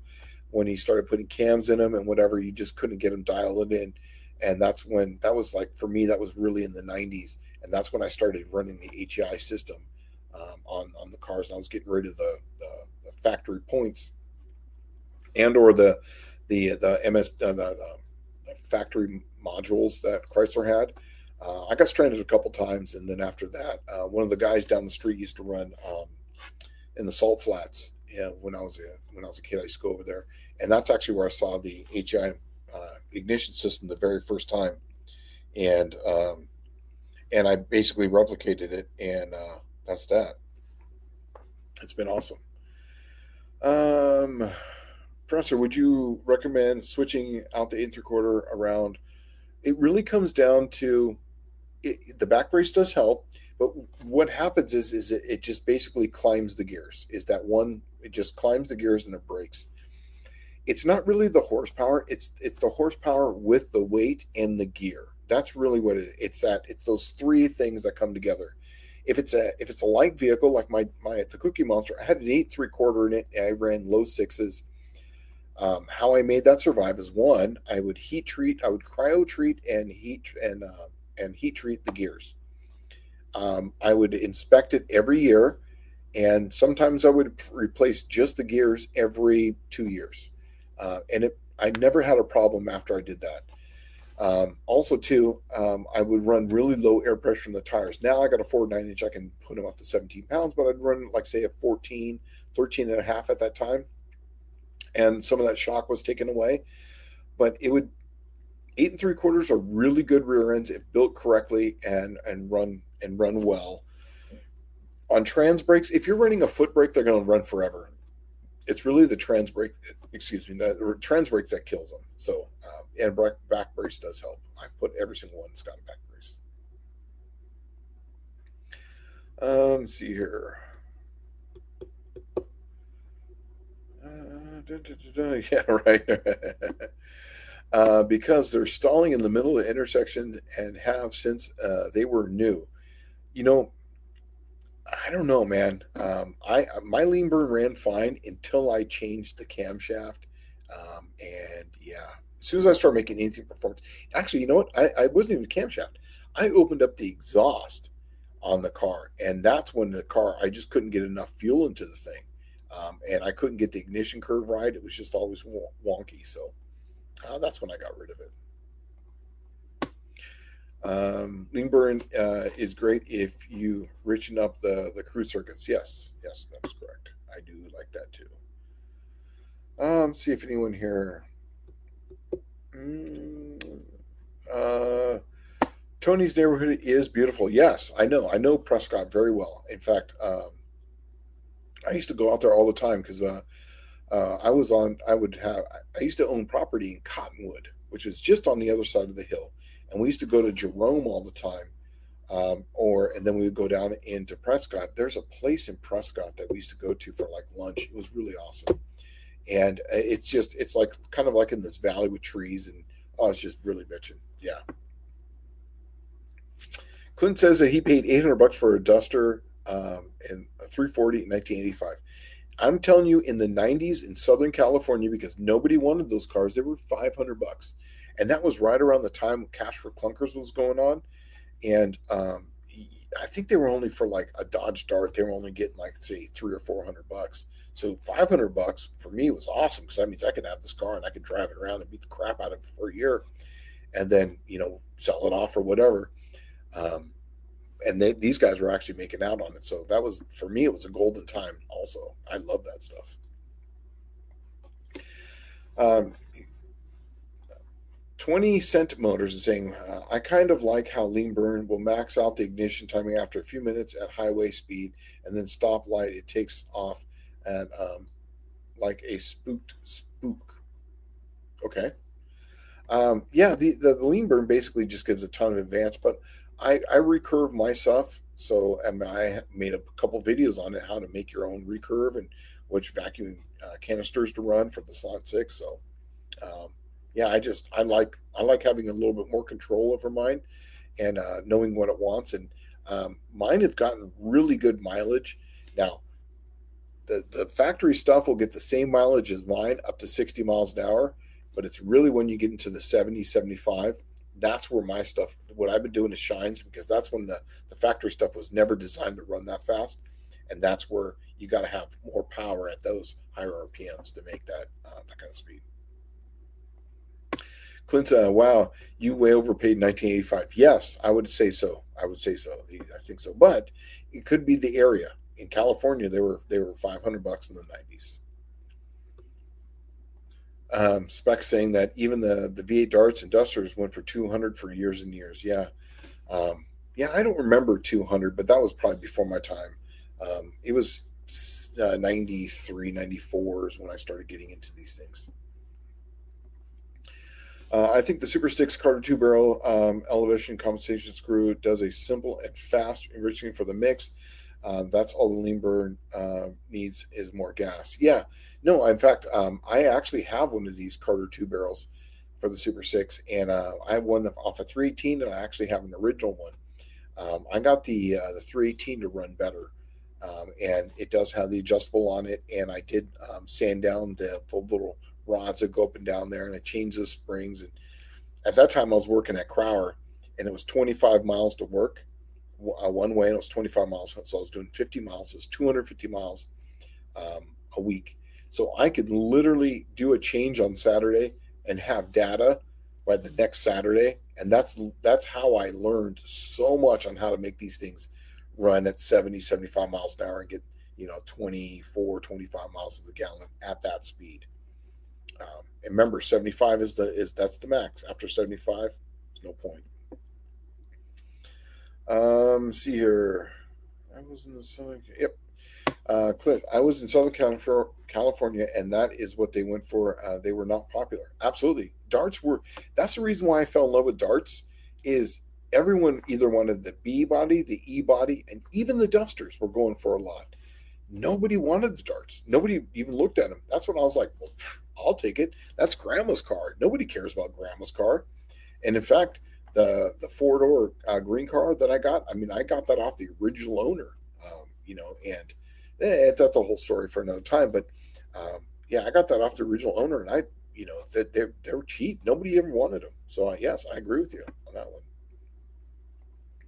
Buick saying he paid $200 for a '65 El Camino project 3 years ago. No front clip, no drivetrain. After buying a complete '65 Buick Mordor for missing parts, still under $1,000. That's pretty good. It's pretty good.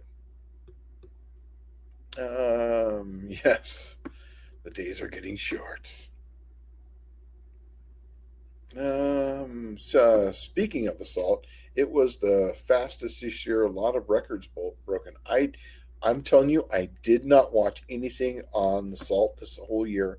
I've been so busy. Normally, I'll put it up on the YouTubes while I'm working and just keep an eye on it. But I didn't even have a chance to do that this year. I've been so busy.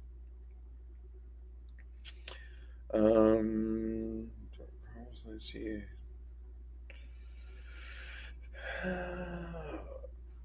Oh, look at this one right here. So, yes, my family rented a new '77 Cordova that was at the rentals place I worked at. The thing was cold blooded. It did not like running lean. Yes, I'm telling you, I love those Cordovas, man. They were everywhere where I was at. Uh, Yes, Valiants were not known as the oldest cars on the road long until the 1990s. They started drying up in the 2000s. Yeah, in fact, that's about the time we got the Beaver in. I think it was 2019, 2018, something like that. We got the Beaver, and that's a Valiant. We got that off the original owner as well. She was not doing well, and she lived in 29 Palms in the high desert, and we got to talk about old lady. This is what she did. She drove it. She worked right down the street. She only drove the car to Palm Springs because at that time that was the only place you can get that was a grocery store. And she'd go into Palm Springs for church and go to the grocery store on Sundays and come back. The car still has under 65,000 original miles, 68,000 original miles.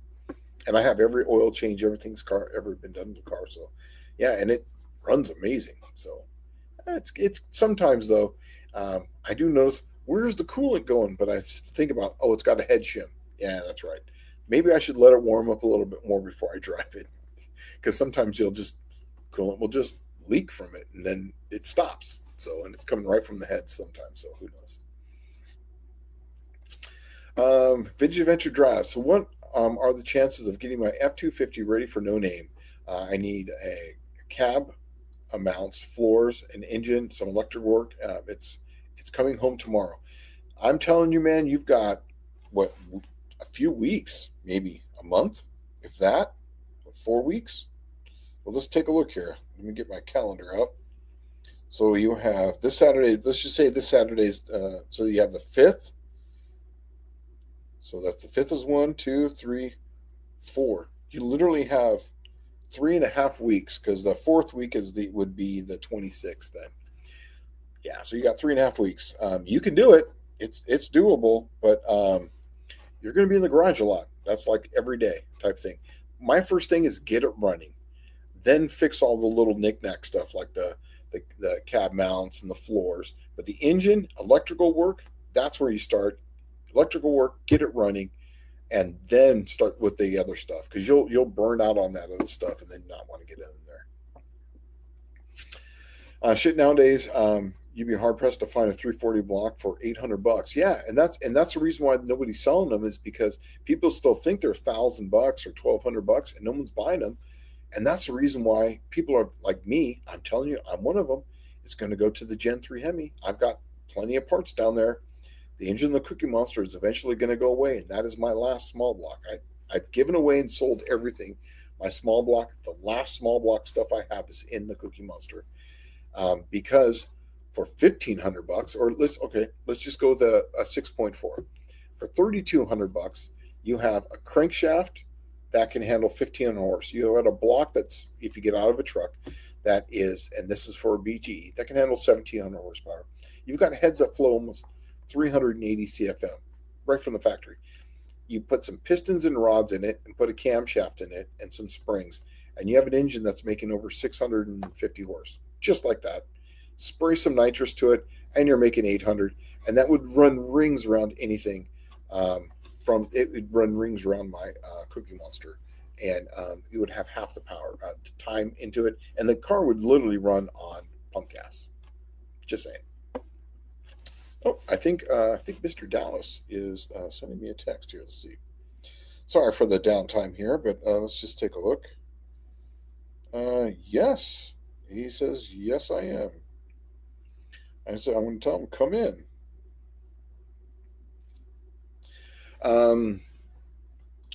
Yeah, let's see here. Oh, yes. You know what I did see in California? Thank you for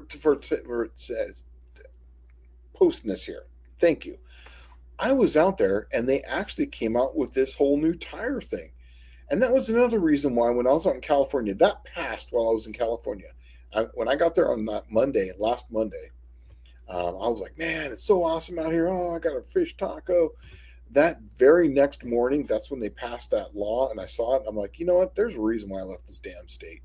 That's going to kill everything, and the whole point of it is they're trying to kill the old cars, because what they're going to do is they're just not going to make the tires for the old cars.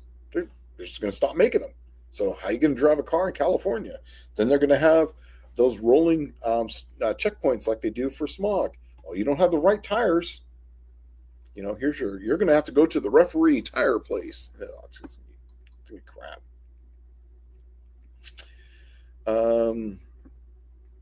I know Dallas hasn't made an appearance, but is the consensus to postpone Dyno Day? He's asked if I'm still alive. I told him to come on here, but actually, there it is. He's here. Hey, there's Mr. Dallas. Oh man, you look fucking wrecked, dude. Yeah, I'm pretty fucking wrecked. So yeah, I had to change a starter in the parking lot at this school, and all I had was a 1/4-inch drive ratchet set. Oh, it's terrible. Yeah, and a 3-inch extension. We were talking about this because I was telling people about my green car, and then James was saying something about postponing Dyno Day. What do you think about postponing Dyno Day? I think that's a fantastic idea. My plan B, I ordered gaskets for it like a week ago, and it was supposed to be here in 2 days.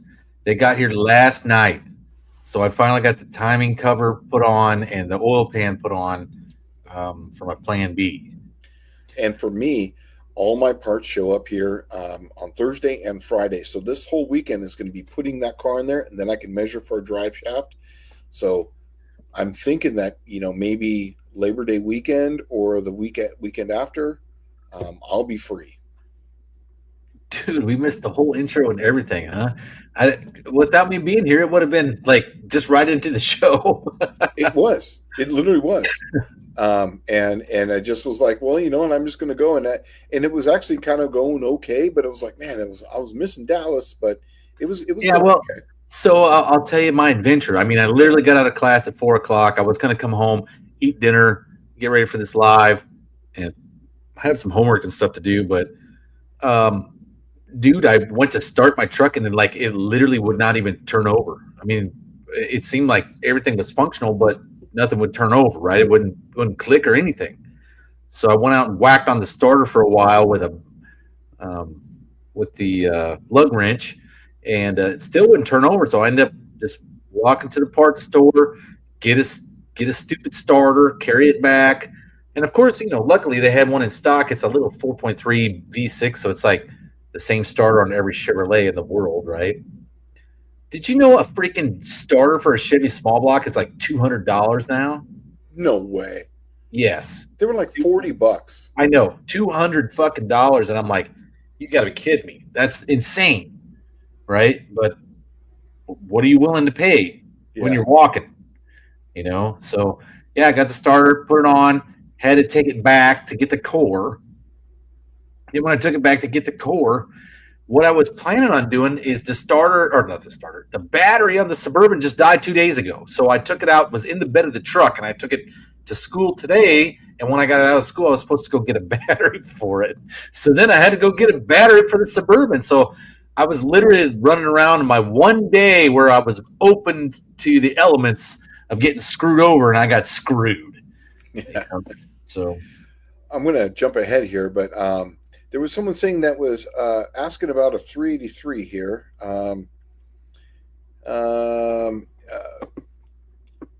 Kevin's asking, would a 383 out of an early 60s Chrysler Windsor, not sure, be worth keeping? Yes, absolutely, because that is going to be a forged 383 crank, and that's a good one because then you could find a 400 block, put that 383 crank in it, now you have a spin machine that goes to the moon.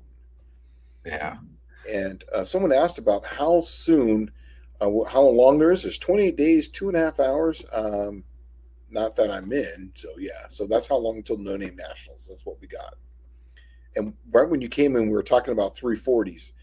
Miss Katji said, I sold a 340 block and crank 30 over for $500 10 years ago. Lucky I got rid of it. No one builds them, and went to a shop.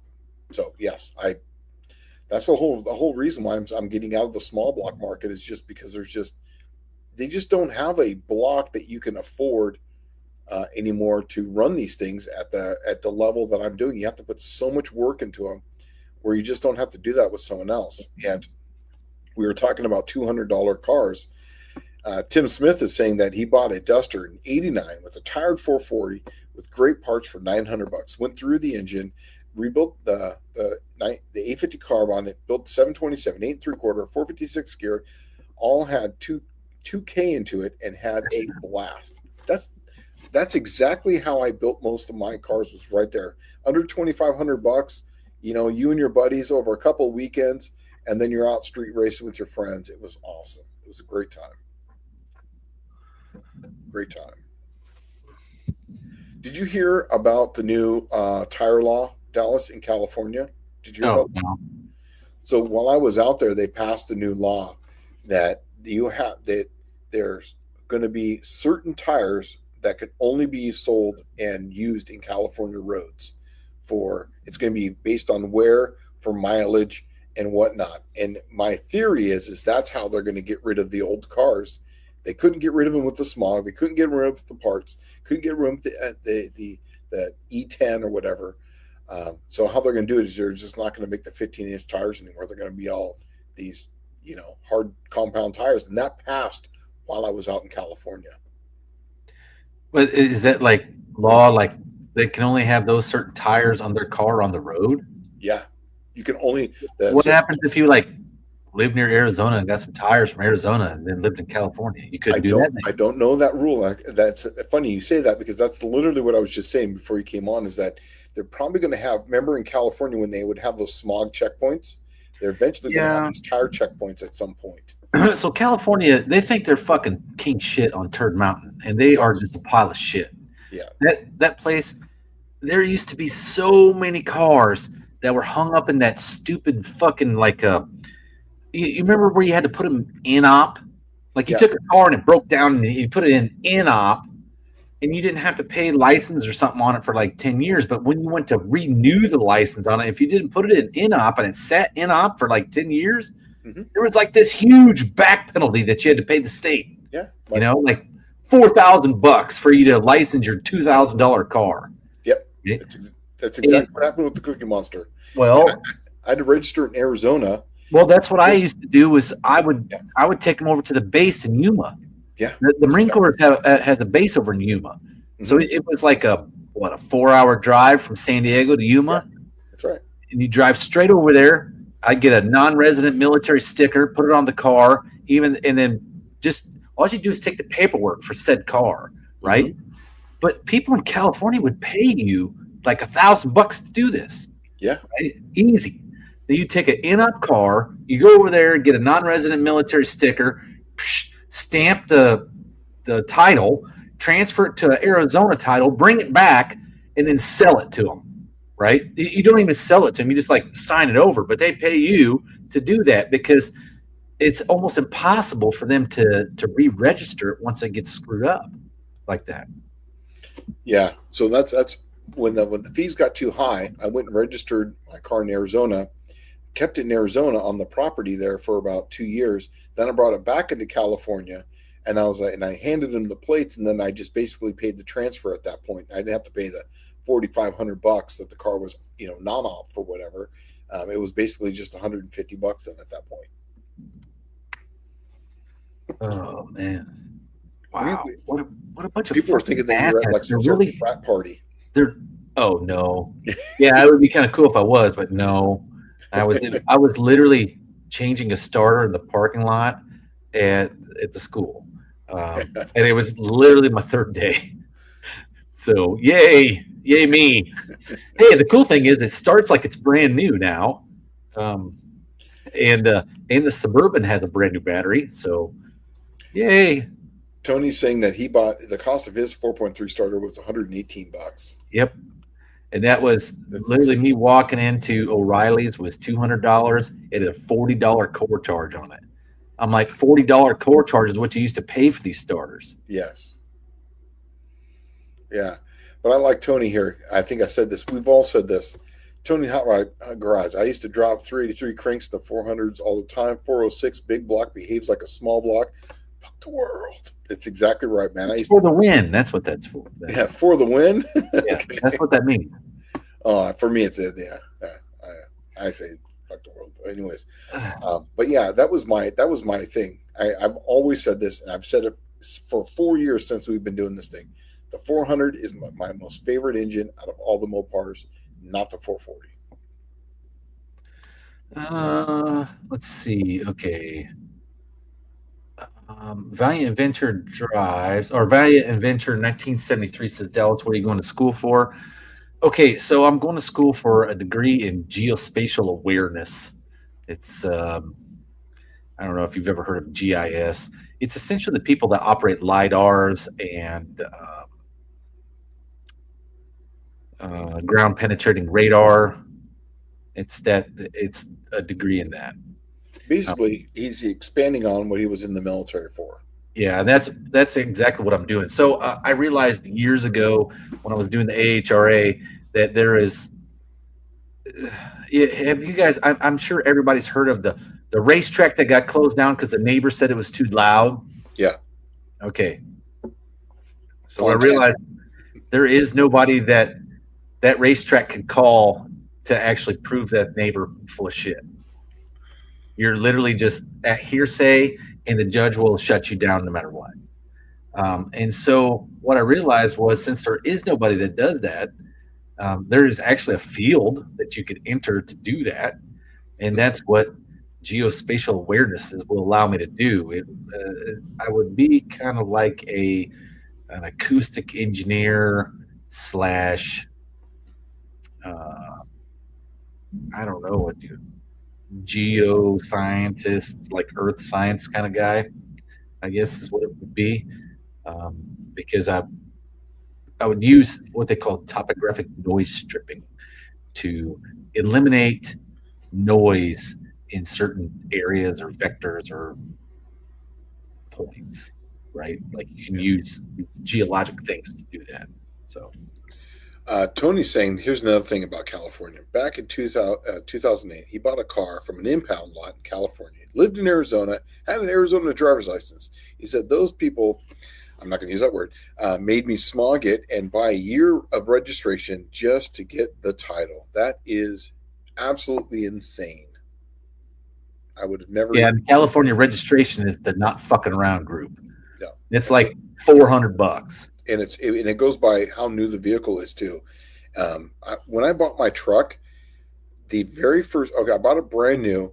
My registration the first couple years was not bad, but then in like 2000, like 6, that's when it went crazy. It was like $1,200 a year to drive my truck in California. It was just insane. Oh, so Valiant Adventure says, neat, the program I graduated from offered GIS. Okay, so then you're familiar with it. Good. I'm right now getting my ass kicked by college algebra because I have not done math at like this level in like 30 freaking years. So, well, I did, but our math was like a lot more the same thing over and over and over and over and over again. Yeah. Now, I used to teach math. I told them I know, dude. I literally just had math today, got my brain rattled, went out to my truck, couldn't even drive away, right? With my brain rattled. I had to go figure out a plan, fix the truck. Now I'm back home. I ordered my TI calculator today, and I think I got the wrong one because I got a TI 84 That's fine. Evo. Oh, Evo? I never heard of that one. Yeah, well, it was the top. You told me to get the top. Well, I said to get this. That's what I said. To get the what? Silver. I said get the TI 84 silver. Okay, well, I got one called Evo. I've never heard of that one, but me neither. But it was about $20 cheaper. It was instead of $119, it was like $89, and it's because I got this stupid color that nobody wants. It's yellow. Is it kind of like this? Oh, it's just like that. Okay. The thing about the silver edition, no, I've never heard of the Evo, so they probably have added some things. But the thing about the silver edition and the ones that were higher is you can load programs onto them and you can upload them. So that way you can program that. You can line that right to your computer. So when you're running, say, Excel, it can run the math program right to Excel. So you don't have to upload the data. It literally will transfer the data, and you can run whatever formulas you're using on one, you can transfer back and forth between the two. So that's the reason why I was trying to get the silver rather than just a regular TI 84. Well, we'll see how it works out because she wanted me to get the old TI 84, and you were like, get what you told me to get, whatever it was, I guess silver. And I'm like, I thought it was the top of the line. Once I just looked at what was the most awesome one, and hey, there I bought it. Went on Amazon and bought that sucker. I also got my school book. Like, it should be on my front porch by now. I don't know. Yeah, but that's awesome. Yeah. Now, one thing I did tell Dallas too is that the one thing about going back to school, especially if you're going to be in the sciences, is always step down and do algebra. I did tell him this. It's like, look, calculus is 1 or 2 steps. It's the algebra associated with the calculus. Trigonometry, it's 1 or 2 steps. It's the algebra, especially when you get into like Calc 2, when you're going to be integrating, like, say, sine and cosine, and cosecant and whatnot. That's where it gets really complicated. And then when you start doing triple and double integrals in Calc 3, it's all algebra. And the calculus is only 1 or 2 steps. So I always tell people, just step back, take the intermediate algebra, college level intermediate algebra. It's going to be rough, but this way it sets you up so that way you don't make any stupid mistakes later on. Well, hopefully I can hang with this. I have not been able to do my homework yet. I'm a little bit sweating it, and but I don't have that class again until Monday. So I got the whole weekend to sit down and figure it out. Perfect. And once again, I'm only a phone call away, dude. Yeah. Well, I'll be calling you. Just answer the phone. Yeah. So that's it.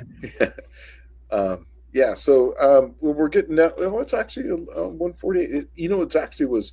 It went by really fast. I kept looking for you coming in. Dude, I'm telling you, man, today was just nuts. Like the starter deal. Then I went to get the core. Then I had to go get a battery for the Suburban. That wasn't too bad. But then on the way home, car accident. Dude, I mean, oh my God. And it was bad. There was fire trucks and ambulances and 4 or 5 police cars. And I'm like, you know what? Maybe it's just like everything's telling me, take it fucking easy today, right? Yeah. Like, don't get in a hurry. That's right. Some days just do that. Take the long way home.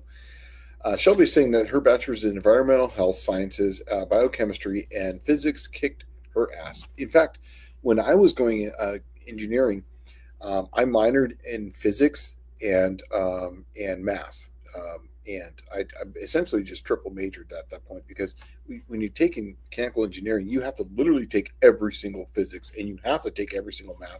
So just take a couple extras and get the damn degree. Well, But dude, I'm telling you something cool that I found out today. yeah, Um, I can go down and sign up and get my own dang radio show. 1 hour.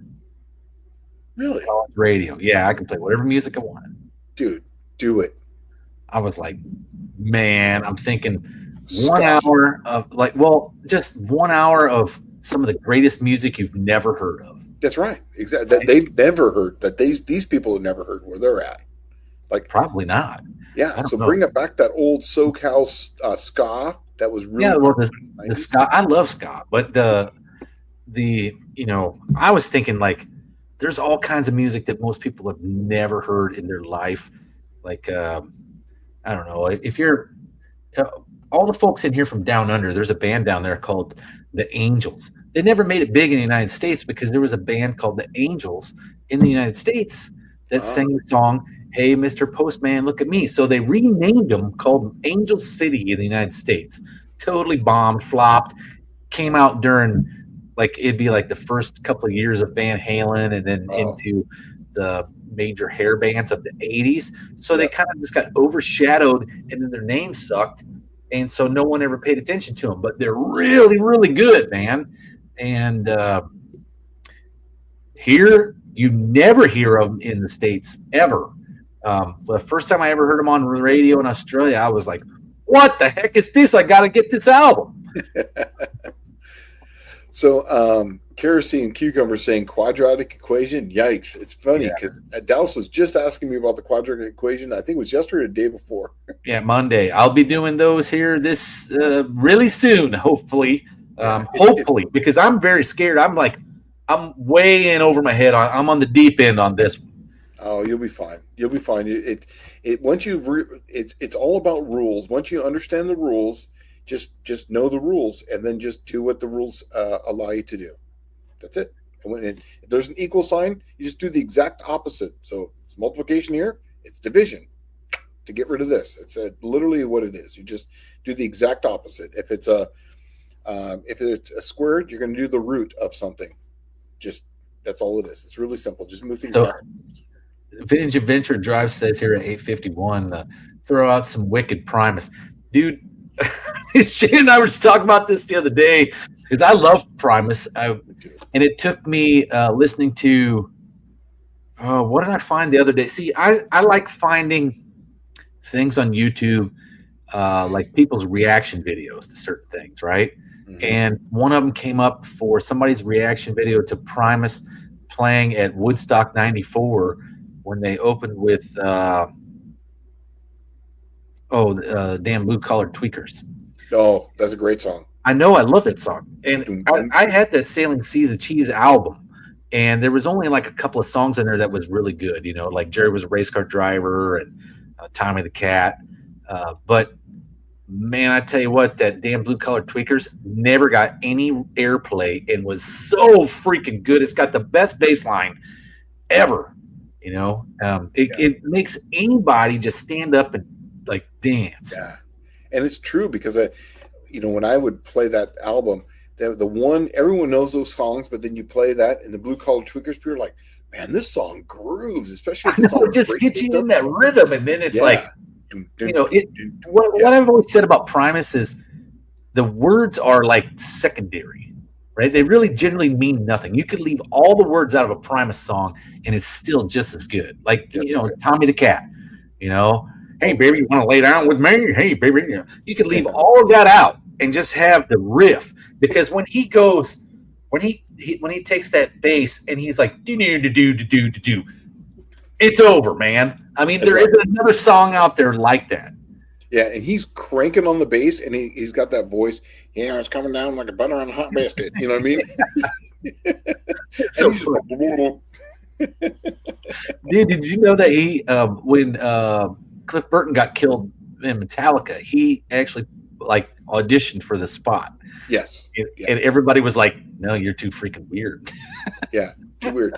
He actually talks about there's a few interviews where he's talking about that, and people say, "Oh, it's because he's too good." There's like, "Yeah, I'm just too weird." He goes, "It just wasn't going to work." He goes, I figured out right away. I just wasn't. I wouldn't fit in with that, you know."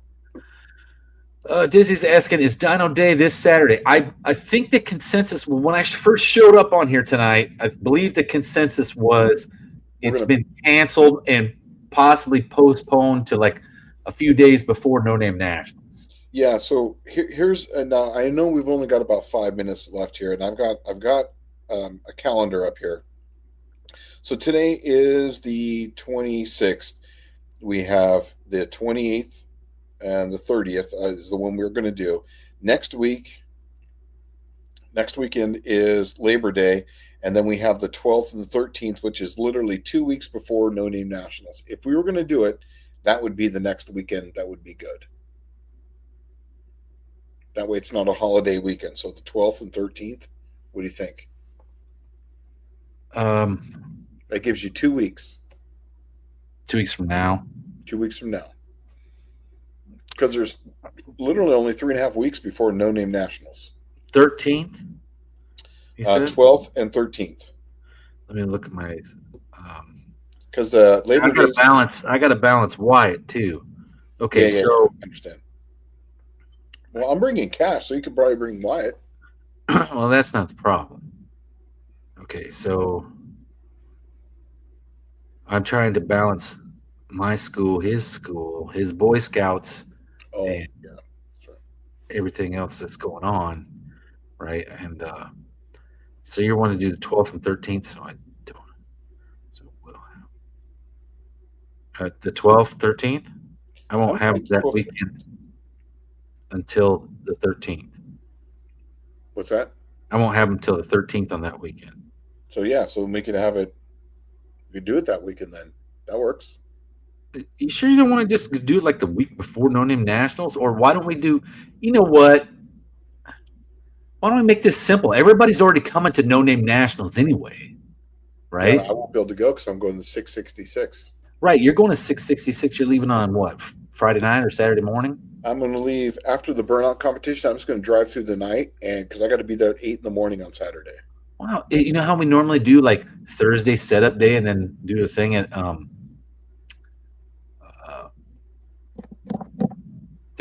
the oh my god, I can't even think right now. Yeah. That restaurant, Lambert's. Yeah. Oh my god, Lambert's. We do that thing at Lambert's on Thursday, right? Why don't we just say, hey, like Thursday? That Thursday. I mean, we could, but I don't know. I'm going to plug this before we forget. John Wilburn, I'm telling you, I didn't make it to go see Deke. That's one of my favorite lives. I don't want to miss. I just didn't know it was happening last Friday, so I apologize. I missed it. It sucked. John Wilburn saying, quick plug, he'll be live with No Name National Friday Bracket Champions. Just Mopar Joe, Little Possum, and T's Good Time Garage this Friday on his channel at 7 Central on Mr. John Wilburn, bringer of the No Name National. So go check that out. I always like to watch the Deke show. I did go back and watch it, but it was, I'd like to be part of that. So, One-Eyed Cat saying the best Primus song, it's got to be Winona's Got a Big Brown Beaver. Winona's Big Brown Beaver. My kids like that song. Yeah, it's pretty much a double entendre, but it's like not really. I don't know. It's just fun. Yeah, the whole song is fun. I remember the video and the song is super fun. Yeah. For me, I think My Name Is Mud too. I like that song. Yeah, I like that one too. But the very first song I ever heard of Primus was "Too Many Puppies." Oh, I never heard of it. Yeah, it's their very first album was basically live. It was a live album. They produced their own album. Yeah, "Suck on This," I think is what it was. Yeah, I think the very first song on that is "Too Many Puppies." I think so. Yeah. Oh, the very first song I heard from them was the Bill and Ted Bogus Journey movie. They had, it's either Tommy the Cat. I think it is Tommy the Cat on that soundtrack. Oh, and here we go. Jerry was a race car driver. He drove so goddamn fast. He ran Yeah, we ran the 85. He 85. couldn't afford race gas. These guys are great, aren't they? They're so bitching, man. It started literally the first comment was all about that too. So, anyways, but hey, I know it was short, but for you in here, but with that, I think you know what we'll do is we'll nail down a date and we'll talk and then we'll nail a date and maybe we'll get with John on Friday and we'll go on his and just kind of say what we're going to do. But we'll talk about it later on. But with that, it's 2 o'clock. It's been 2 hours, man. I'm sorry, and I'm tired. So with that, I'm going to be saying goodbye. What about you, Dallas?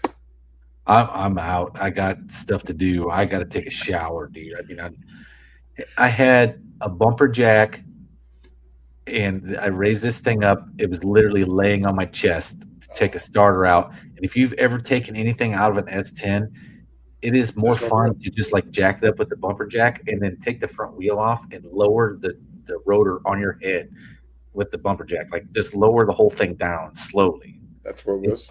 I hate the S10. It's like the epitome of bad body style. Yeah, You can't work them. There's no room. yeah. So with that, guys, you guys take it easy. We'll see you guys next week, and Wait. take it easy.